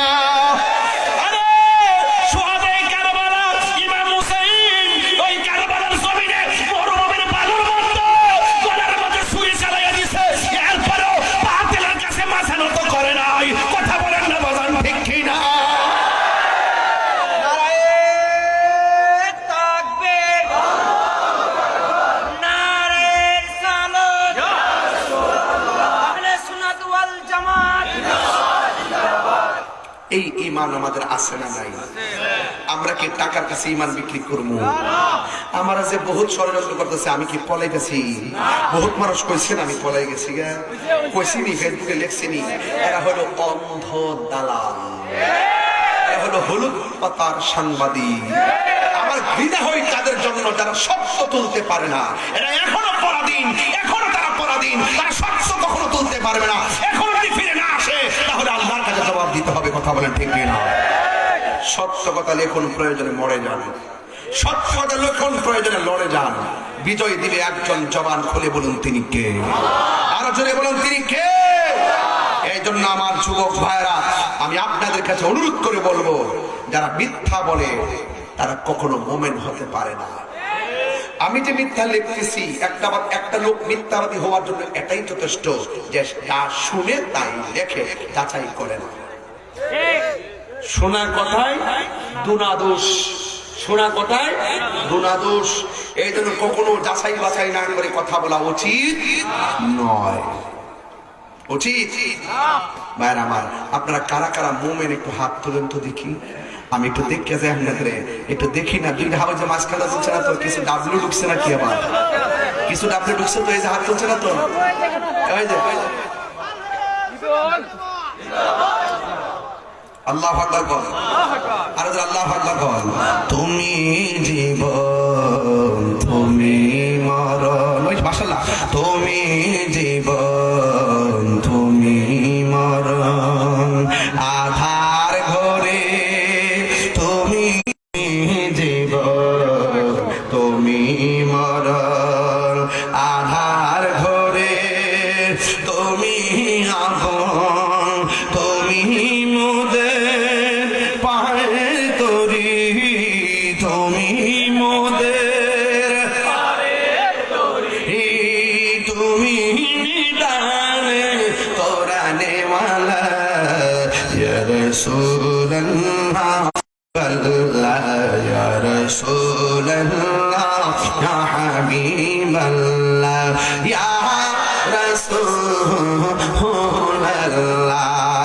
তুমি মোদের আশায় গজল পেটে নিয়ে যাবেন 50 টাকা দিয়া আমার এক মুরিদ নিয়ে আসছে নিয়ে যাবেন ইনশাআল্লাহ মা বাপকে নিয়ে দিবেন অনেক খুশি হবে তুমি মোদের আশার আলো তাই তো তোমায় বাসি ভালো তুমি মোদের আশার আলো তাই তো তোমায় বাসি ভালো হৃদয় নামের ফুল দানিতে হৃদয় না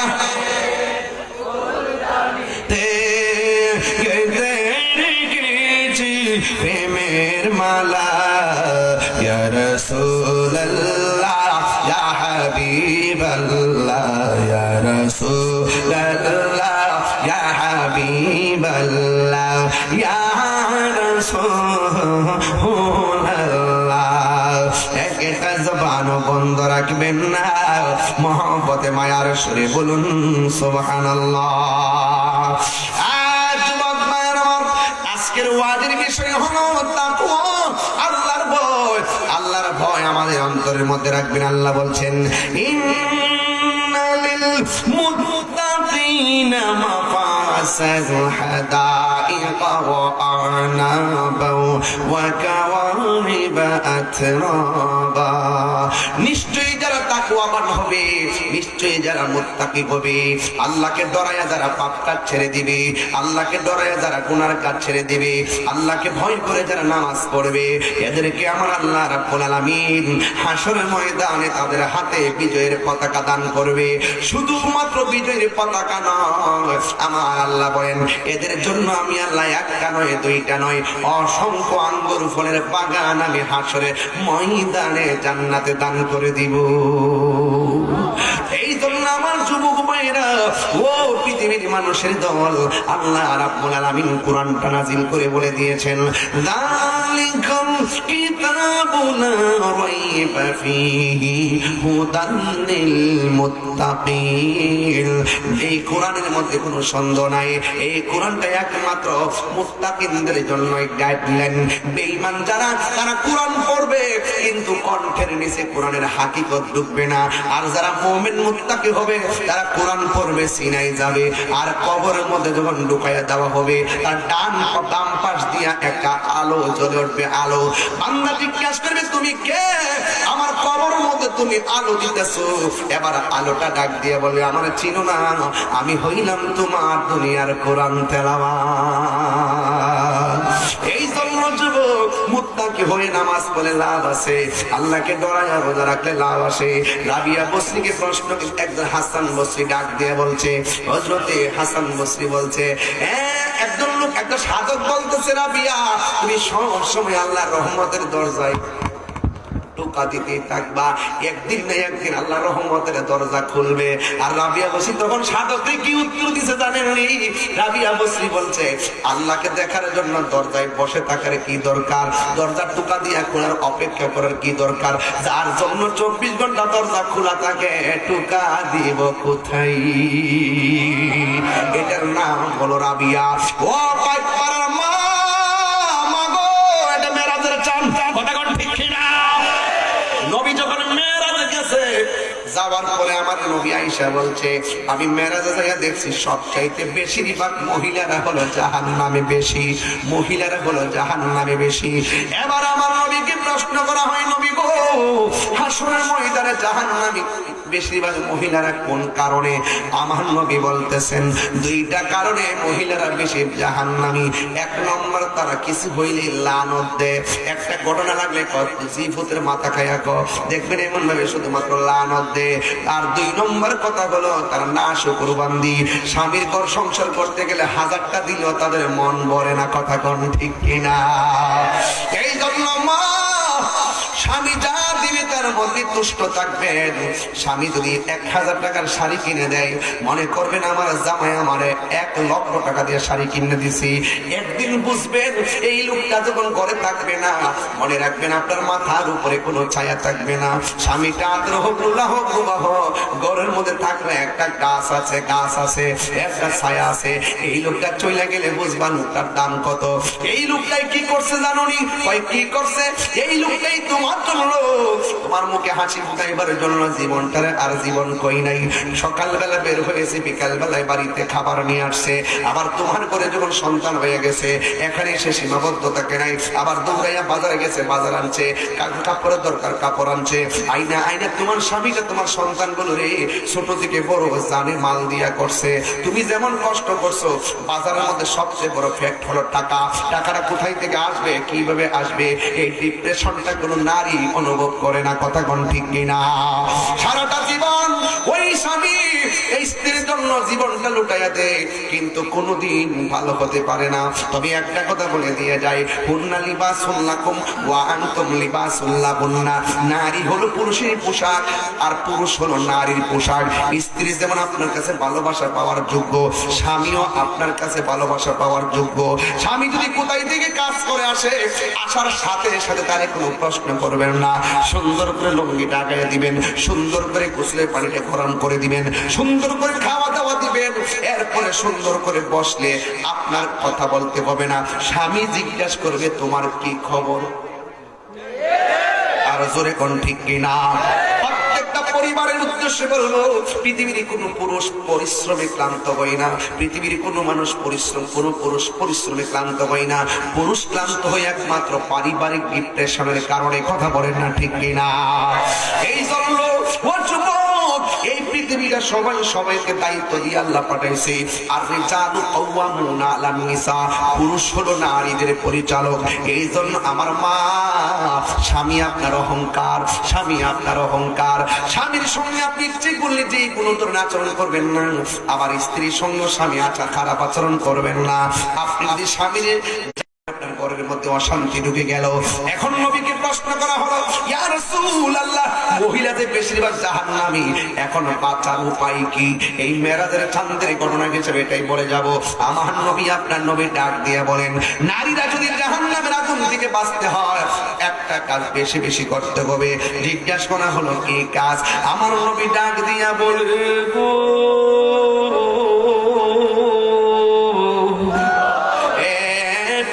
মহিলারা, ইয়া মাশারান নিসা, হে নারী সমাজ, তোমরা যদি জাহান্নামের আগুন থেকে বাঁচতে চাও, লানত দেওয়া বন্ধ করে দাও। তোমরা যদি জাহান্নামের আগুন থেকে বাঁচতে চাও, তাইলে নাশুকুর বন্ধ করে দাও। তবে একটা কাজ করলে তোমরা জাহান্নামের আগুন থেকে বাঁচবে। কই কি? কই তোমরা বেশি বেশি করে দান সদকা করো, বেশি বেশি করে দান সদকা করো। দান সদকার দ্বারা জাহান্নামের আগুন থেকে তোমরা বাঁচতে পারবে। আমার মা, আমার নবীর মেরাজের চাঁদে আল্লাহ রাব্বুল আলামিন আমার বন্ধু নবীর উপরে 5 ওয়াক্ত নামাজ দিয়ে দিয়েছেন। ও যুবকের দল, ওয়াজ শুনলে লাভ হবে না। ফজর নামাজ থেকে 5 ওয়াক্ত নামাজ পড়তে হবে। নামাজ পড়লে হুজুরি কলবে না, আমার দিকে নামাজ পড়ো রে, হুজুরি কলবে নামাজ পড়ো। যেই নামাজে নবী নাই রে, সেই নামাজ কেউ পড়ো না রে। নামাজে নামাজিকে সরল হতে আনতে পারে। ও তোর পিছে পিছে ঘুরছে সমন, পিছে পিছে ঘুরছে সমন, কোন দিন জানি তোর হবে সমন জারি। দেখ না মন ঢাক মারিয়ে দুনিয়াদারি, দেখ না মন ঢাক মারিয়ে দুনিয়াদারি। ভাই বন্ধু আর আপন জনা, সঙ্গে তোমার কেউ যাবে না, ঠিক না? ও তুমি আইসো একা, যাইবা একা, আইসো একা, সঙ্গে তোমার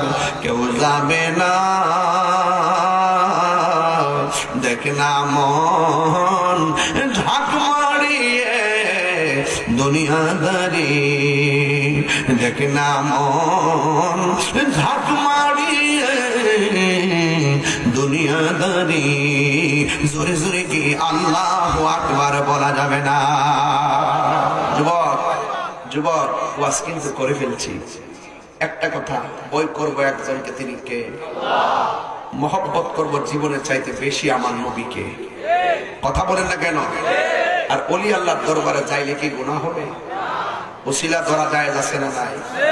পায়ে হাত রেখে বইলা দিয়া যাবো, একটা জিনিস করবেন আর একটা ছাড়বেন। 1 নম্বর নেশা ছেড়ে দিবেন। রাজি আছেন? হ্যাঁ, রাজি আছেন? 2 নম্বর নামাজ 5 ওয়াক্ত পড়বেন। আবার জবানটা বলে সবাই মিলে দিলে কোন, আমরা ভয় করবো একজনকে, তিনি কে? আর বড় করে, তিনি কে? আমার সঙ্গে হাত তুলে একটা স্লোগান নন, বিসমিল্লাহ কইরা নারে তাকবীর। এই সাইডটা আওয়াজ কম হয়েছে, সবাই সোজা করেন, একটু জিকির হবেন ইনশাআল্লাহ। এই জন্য ওয়াজটা আমি গুছাই লিয়ে এসেছি। বলেন নারে তাকবীর, নারে রিসালাত, আহলুস সুন্নাত ওয়াল জামাত, কোরআন সুন্নাহর আলো, মিলাদ কিয়ামের আলো। তুমি কে আমি কে? সুন্নি সুন্নি, তুমি কে আমি কে? ঠিক আছে, সুন্নি হয়ে লড়বো, সুন্নি হয়ে মরবো, বাতিলের কাছে মাথা নত করবো না, লাল চক্ষুকে ভয় পাবো না, এবং এই দেশটাকে সুন্দর করে গড়ব, এবং নবীর প্রেম নিয়ে মরবো। ঠিক কিনা বলেন? সবাই কি রাজি আছেন ইনশাআল্লাহ? যেই কোনো মুহূর্তে ডাক দেওয়া হলে ময়দানে কি পাওয়া যাবে ইনশাআল্লাহ? আর মাত্র কয়েকটা দিন অপেক্ষা করুন। সুন্নিত আমাদের অস্তিত্ব সংকট, অস্তিত্ব নিয়ে যদি কেউ লাগাম দেওয়ার চেষ্টা করে, সেই লাগাম আমরা ছিঁড়ে ফেলবো। ঠিক কি বলেন? সেই শত্রুতা আমরা বন্ধ করে দিব ইনশাআল্লাহ। আমরা বাবা শাহজালালের উত্তরসূরি কথা বলেন, ঠিক কিনা? শাহজালালের শরীরে কোনো বিআদব রাসূলকে গ্রহণ করে না, শাহজালালের উত্তরসূরিরা কোনো আদবহীন ব্যক্তিকে গ্রহণ করে না। এটা আবারও প্রমাণিত কথা বলেন, ঠিক কিনা?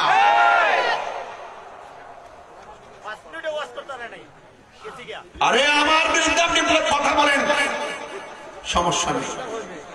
আমার নবীর বিরুদ্ধে যদি আপনি কথা বলেন, আমরা কি ছেড়ে দিব? আমরা কি ছেড়ে দিব? এই বাংলাদেশ আউলিয়া গ্রামের বাংলাদেশ, ঠিক কিনা বলেন?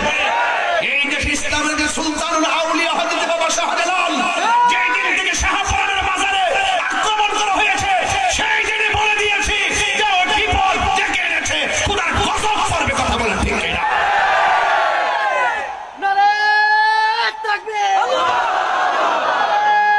নারে রিসালাত, নারে গাউসিয়া, নারে সুন্নাতুল জামাত, আল্লামা পীর মুফতি গিয়াসউদ্দিন আত-তাহিরি সাহেব, নারে তাকবীর। রাজি আছেন সবাই? আর রাজি আছেন সবাই? আমরা দেশ নিয়ে যদি কোনো দেশি বিদেশি কোনো ষড়যন্ত্র হয়, এটা যেমন বরদাস্ত করবো না, ইসলামকে নিয়ে যদি কেউ ছিনিমিনি খেলে, সেটাও বরদাস্ত করবো না। এই দেশে আব্দুল ওহাব নজরুল এজেন্ডা বাস্তবায়ন করতে দেওয়া হবে না। কথা বলেন, ঠিক কিনা বলেন? মুক্তিযুদ্ধের রণাঙ্গনে মৃত্যুর মিছিলে দাঁড়িয়ে রক্ত দিয়ে লেখা স্বাধীন সার্বভৌম স্বাধীন দেশ প্রিয় বাংলাদেশ, এই দেশের ইঞ্চি ইঞ্চি মাটি নিয়ে ষড়যন্ত্র করলে আমরা যেমন বরদাস্ত করবো না। ইসলাম হলো এই হুসাইনি চেতনার নাম। এই হুসাইনি ইসলামকে যারা দাফন করতে চায়, আমরা তাদেরকে বরদাস্ত করবো না। ঠিক কিনা? নারে তাকবীর, নারে রিসালাত, নারে সুন্নাত ওয়াল জামাত। তোমার দেশ আমার দেশ, বাংলাদেশ বাংলাদেশ। তোমার দেশ আমার দেশ। আলহামদুলিল্লাহ বলেন। যুবক ভাইয়ের আমার, এই বক্তব্য বাজে দেয় না, এই বক্তব্য একদিন দিব সরোয়ার উদ্যানে। এই বক্তব্য সেদিন দিয়ে এসেছি লালদিঘি ময়দানে। এই বক্তব্য দিব ইনশাআল্লাহ উন্মুক্ত খোলা আকাশের নিচে। সেদিন দেখবেন ইনশাআল্লাহ সুন্নিয়তের বিজয় মিছিলের পতাকা উঠতেছে ইনশাআল্লাহ। সেদিন বেশি দূরে নয়, অপশক্তি সব হেরে যাবে, সত্যের বিজয় হবে। ঠিক কিনা বলেন? আজকে থেকে ওয়াদা করেন সুন্নিরা মিলেমিশে থাকবে। যে যেই পীরের মুরিদ হন না কেন, আপনি এক পীরের মুরিদ, আরেকজন আরেক পীরের মুরিদ, যার যার খানকায় থাকেন অসুবিধা নাই। যখন দেখবো বাতিলরা আমাদের বিরুদ্ধে কোনো দরবারের বিরুদ্ধে আঙ্গুল তুলছে, সকলে মিলেমিশে সেই আঙ্গুল ভেঙে দেব। কাজে আছেন কিনা বলেন? শুধু পারি না আপনাদের কারণে, আপনারা কোনো না কোনো দিক থেকে ঢুকে দেন না। এক থাকেন সুন্নির আগে এখন, এরপর আমরা বিবেচনা করব কোন দিকে যাব। আগে এখন, এরপরে ওয়াজে যেভাবে আসেন, মাঠে ডাক দিলে তো পাওয়া যায় না। সমস্যাটা এখানে, মাঠে ডাক দিলে কাউকে পাওয়া যায় না। আজকে তাহিরের উপরে বিপদ, কাল আরেকজন উপরে আসবে। আমার উপরে ভাগ্য ভালো যে আমাকে ধরছে, এই ধরনের যে আরেকজনকে ধরে তখন বলতে বাংলাদেশের অবস্থাটা কি হবে। আমি আছি ইনশাআল্লাহ, ভয় পাওয়ার কোনো কারণ নাই। আমি একজন ব্যক্তি, যখন আপনারা মাঠে এসে যাবেন তখন আমরা শক্তি হয়ে যাবো ইনশাআল্লাহ। সকল সকল সকল মতবাদ, বাতিল মতবাদকে আমরা মাটির সঙ্গে মিশিয়ে দিব। ঠিক কিনা বলেন? অপশক্তিকে আমরা বরদাস্ত করব। আল্লাহ আমাদের সকলকে তৌফিক দান করুক, আমিন। একটু জিকির করবো না? দাওয়াত দিয়ে দিছি তো, আগামী 25 তারিখে বলবো চোখ আসবে ইনশাআল্লাহ, আমার দাওয়াত আছে। এবং আল্লাহ আমার কাজী ডাক্তার সিরাজুল রেজবি হুজুর মুত্তাসিব আলাইহি হুজুর আছেন, এবং কারি মিজান রহমান আলী সাহেব আছেন, হাবিবুর রহমান রেজবি সাহেব আছেন, আরমান রেজবি সাহেব আছেন, আমির হামজা আশিকি সাহেব আছেন, নাইমুদ্দিন আকুনি সাহেব আছেন, আর অনেক ওলামায়ে কেরাম থাকবেন ইনশাআল্লাহ। আমার জন্য সবাই আসেন, দাঁড়িয়ে নবীরে সালাম দেই। ইয়া নবী সালাম আলাইকা ইয়া রাসূল সালাম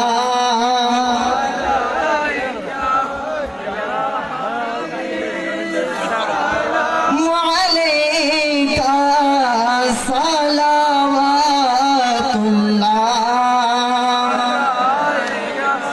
সাইয়্যিদি ইয়া রাসূলুল্লাহ ও ইয়া হাবিবাল্লাহ। নবী আমাদের মরণ কালে নবী আপনাকে কাছে পেলে থাকবে না মরণ যন্ত্রণা, এটুকুই মোদের কামনা। ইয়া নবী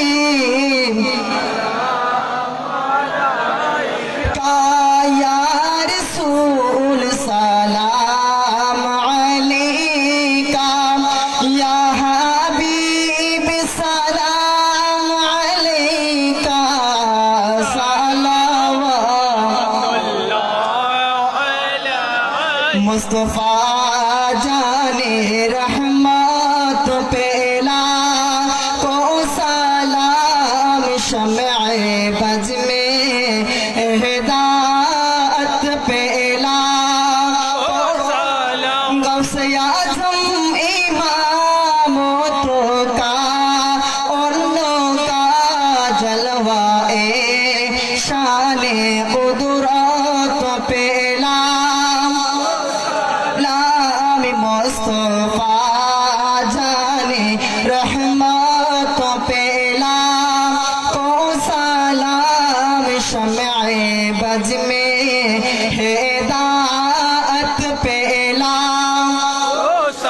दलती कल्बों में अजमोते मुस्तफा है कि मोते आला हजरत पे सैयदी मुर्शिदी के बिला मौला सैयदी मुर्शिदी के बिला तैयब शाह शहंशाए बेलात पेला लामी मुस्तफा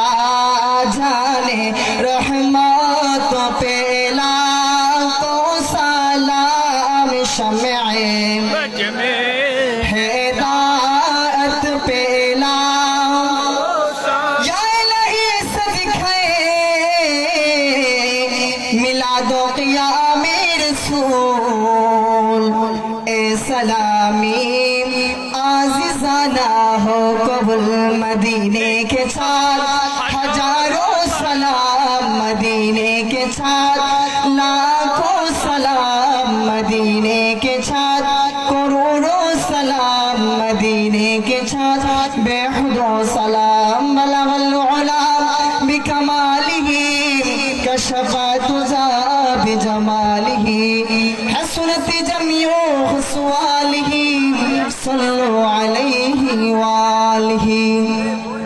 अल्लाहुम्मा सल्लि व सल्लिम व बारिक अलैहि।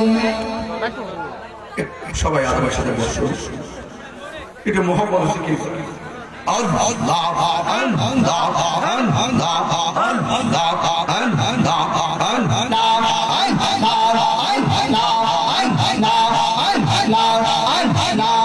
মুর্শিদি মুর্শিদ কহিরা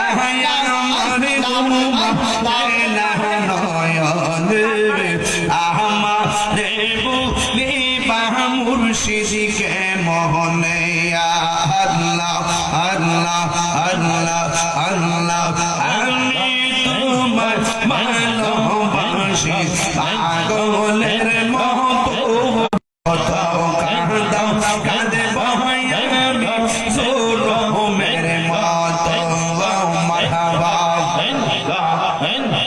দূরে যদি রাখো মুর্শিদি যাইব বলো গারদারে, আমার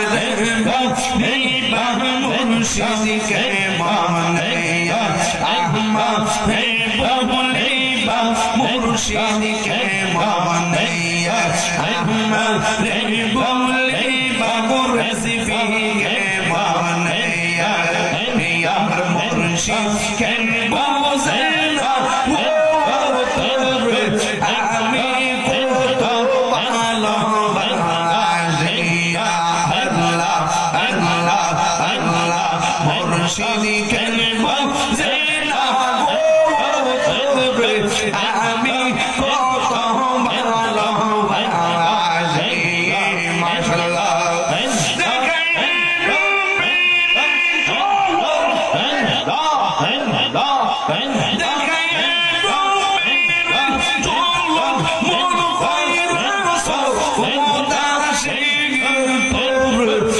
আমি কত ভালোবাসি মাশাআল্লাহ, ইয়া মান্নাই জান বুঝু গো তুয়ালো, ইয়া মান্নাই জান বুঝু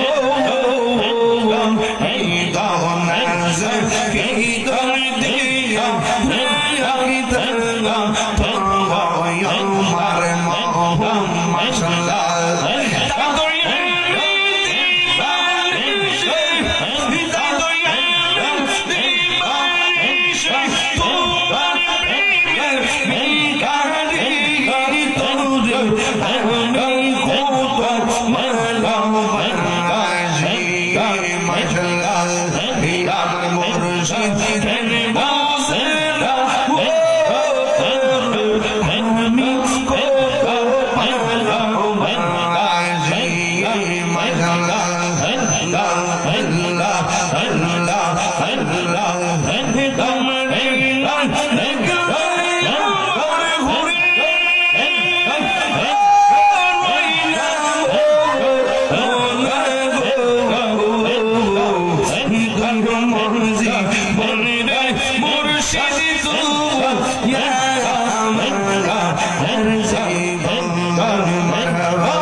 লা ইলাহা ইল্লাল্লাহ মুহাম্মাদুর রাসূলুল্লাহ সাল্লাল্লাহু আলাইহি ওয়াসাল্লাম আল্লাহুম্মা আমিন রব্বানা যালামনা আনফুসানা ওয়া ইন লাম তাগফির লানা ওয়া তারহামনা লানাকুনান্না মিনাল খাসিরিন আমিন রাব্বুল আল্লাহ জানি না গো কে টাকা দিয়ে পয়সা দিয়ে জ্ঞান দিয়ে শ্রম দিয়ে বুদ্ধি দিয়ে জান্নাতের বাগান সাজাইছে আল্লাহ মেহেরবানি করে সবার জীবনের গুনাহগুলি মাফ করে দেন। রাজাউলের আব্বা অসুস্থ দোয়া চাইছে এমন ভাবে যারা অসুস্থ আপনি সকলকে শেফা করে দেন। আল্লাহ আমার এক ভাই তার আব্বা আম্মার জন্য দোয়া চাইছে না জানি না গো কবরে কোন অবস্থায় আছে গো আল্লাহ। ওই আপনার আম্মা তার কবর দেশে আছে গো জানি না কবরে কোন অবস্থায় আছে গো। আল্লাহ সবার কবরটাকে জান্নাতের বাগান বানিয়ে দাও। আল্লাহ যাদের আব্বা আম্মা বেঁচে আছে গো আল্লাহ প্রত্যেকের আব্বা আম্মাকে নেক হায়াত দান করে দেন। আল্লাহ মেঘের বাড়ি করে গো সাহেব দাওয়াতের মেয়েটা ওখানে চলে গেছে জানি না কেমনে কবরে পয়রা রয়েছে। আল্লাহ আব্বা আম্মা দাদা দাদি নানানি মায়ের কুল বাবার কুল তারা কেমনে কবরে পড়ে আছে ওই কবরে দয়াল নবীর প্রেমের বাতি জ্বালাইয়া দিও কবর বলে রে নূরের বাতি জীবনে একবার সোনার মদিনা যাওয়ার তৌফিক দিয়া দিও। আমি কবে যাব রোজার কি দাহারে আল্লাহ আমি কবে যাব রোজার কি দাহারে রমজার পাশে গিয়ে আমি রোজার পাশে গিয়ে আমি দেখিব নয়ন ভরে আমি কবে যাব রোজার কি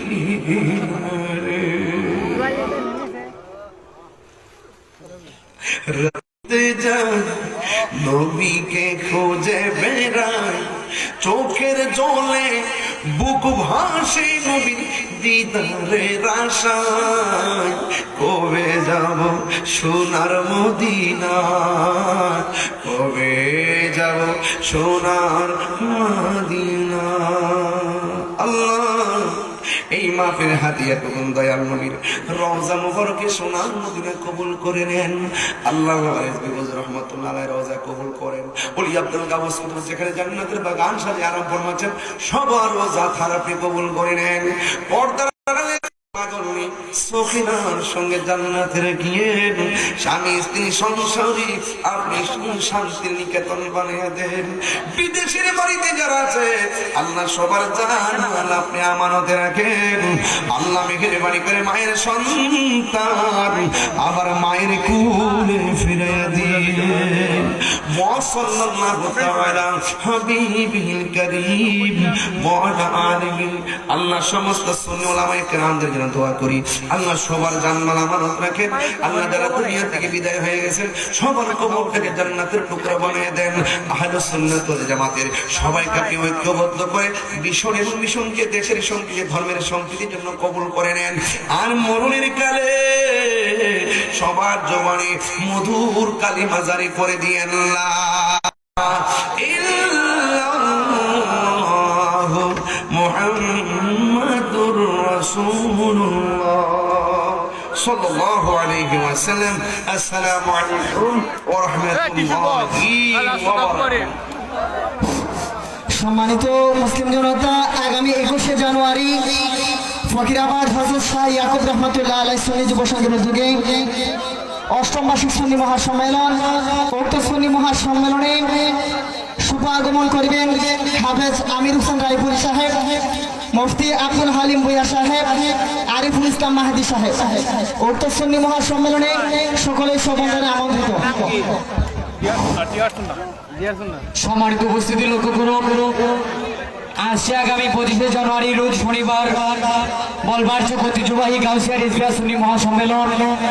অত গাউসিয়া রিজভিয়া সুন্নি মহাসম্মেলনে শুভ আগমন করিবেন আশিকে রাসূল আওলাদের রেজভি সাইকুল হাদিস আল্লামা ডাক্তার সিরাজুল আমিন রেজভি, রেজভিয়া দরবার শরীফ নেত্রকোনা। অত মাহফিলে প্রধান অতিথি হিসেবে সুপারিশ করিবেন আন্তর্জাতিক খ্যাতি সম্পন্ন বক্তা হযরতুল আল্লামা পীর মুফতি গিয়াসউদ্দিন তাহিরি সাহেব বিবারিয়া, পীর মুফতি গিয়াসউদ্দিন তাহিরি সাহেব বিবারিয়া। অত মাহফিলে সুপারিশ করিবেন হযরত মাওলানা মিজানুর রহমান আজি সাহেব বিবারিয়া, মিজানুর রহমান আজি সাহেব বিবারিয়া। অত মাহফিলে সারার বৌলামাই কেরামগণ উপস্থিত থাকি ওয়াজ করবেন। আপনাদের সকলকে দাওয়াত করা হইল 25 তারিখের মাহফিলে যোগ দিন দলে দলে, বলবার চকের মাহফিলে যোগ দিন দলে দলে, রেজভিয়া সুন্নি মহাসম্মেলনে যোগ দিন দলে দলে, সিরাজুল আমিন রেজভি হুজুরের মাহফিলে যোগ দিন দলে দলে, আল্লামা পীর মুফতি তাহির হুজুরের মাহফিলে ধন্যবাদ স্যার। এটা ফিনিশ দে।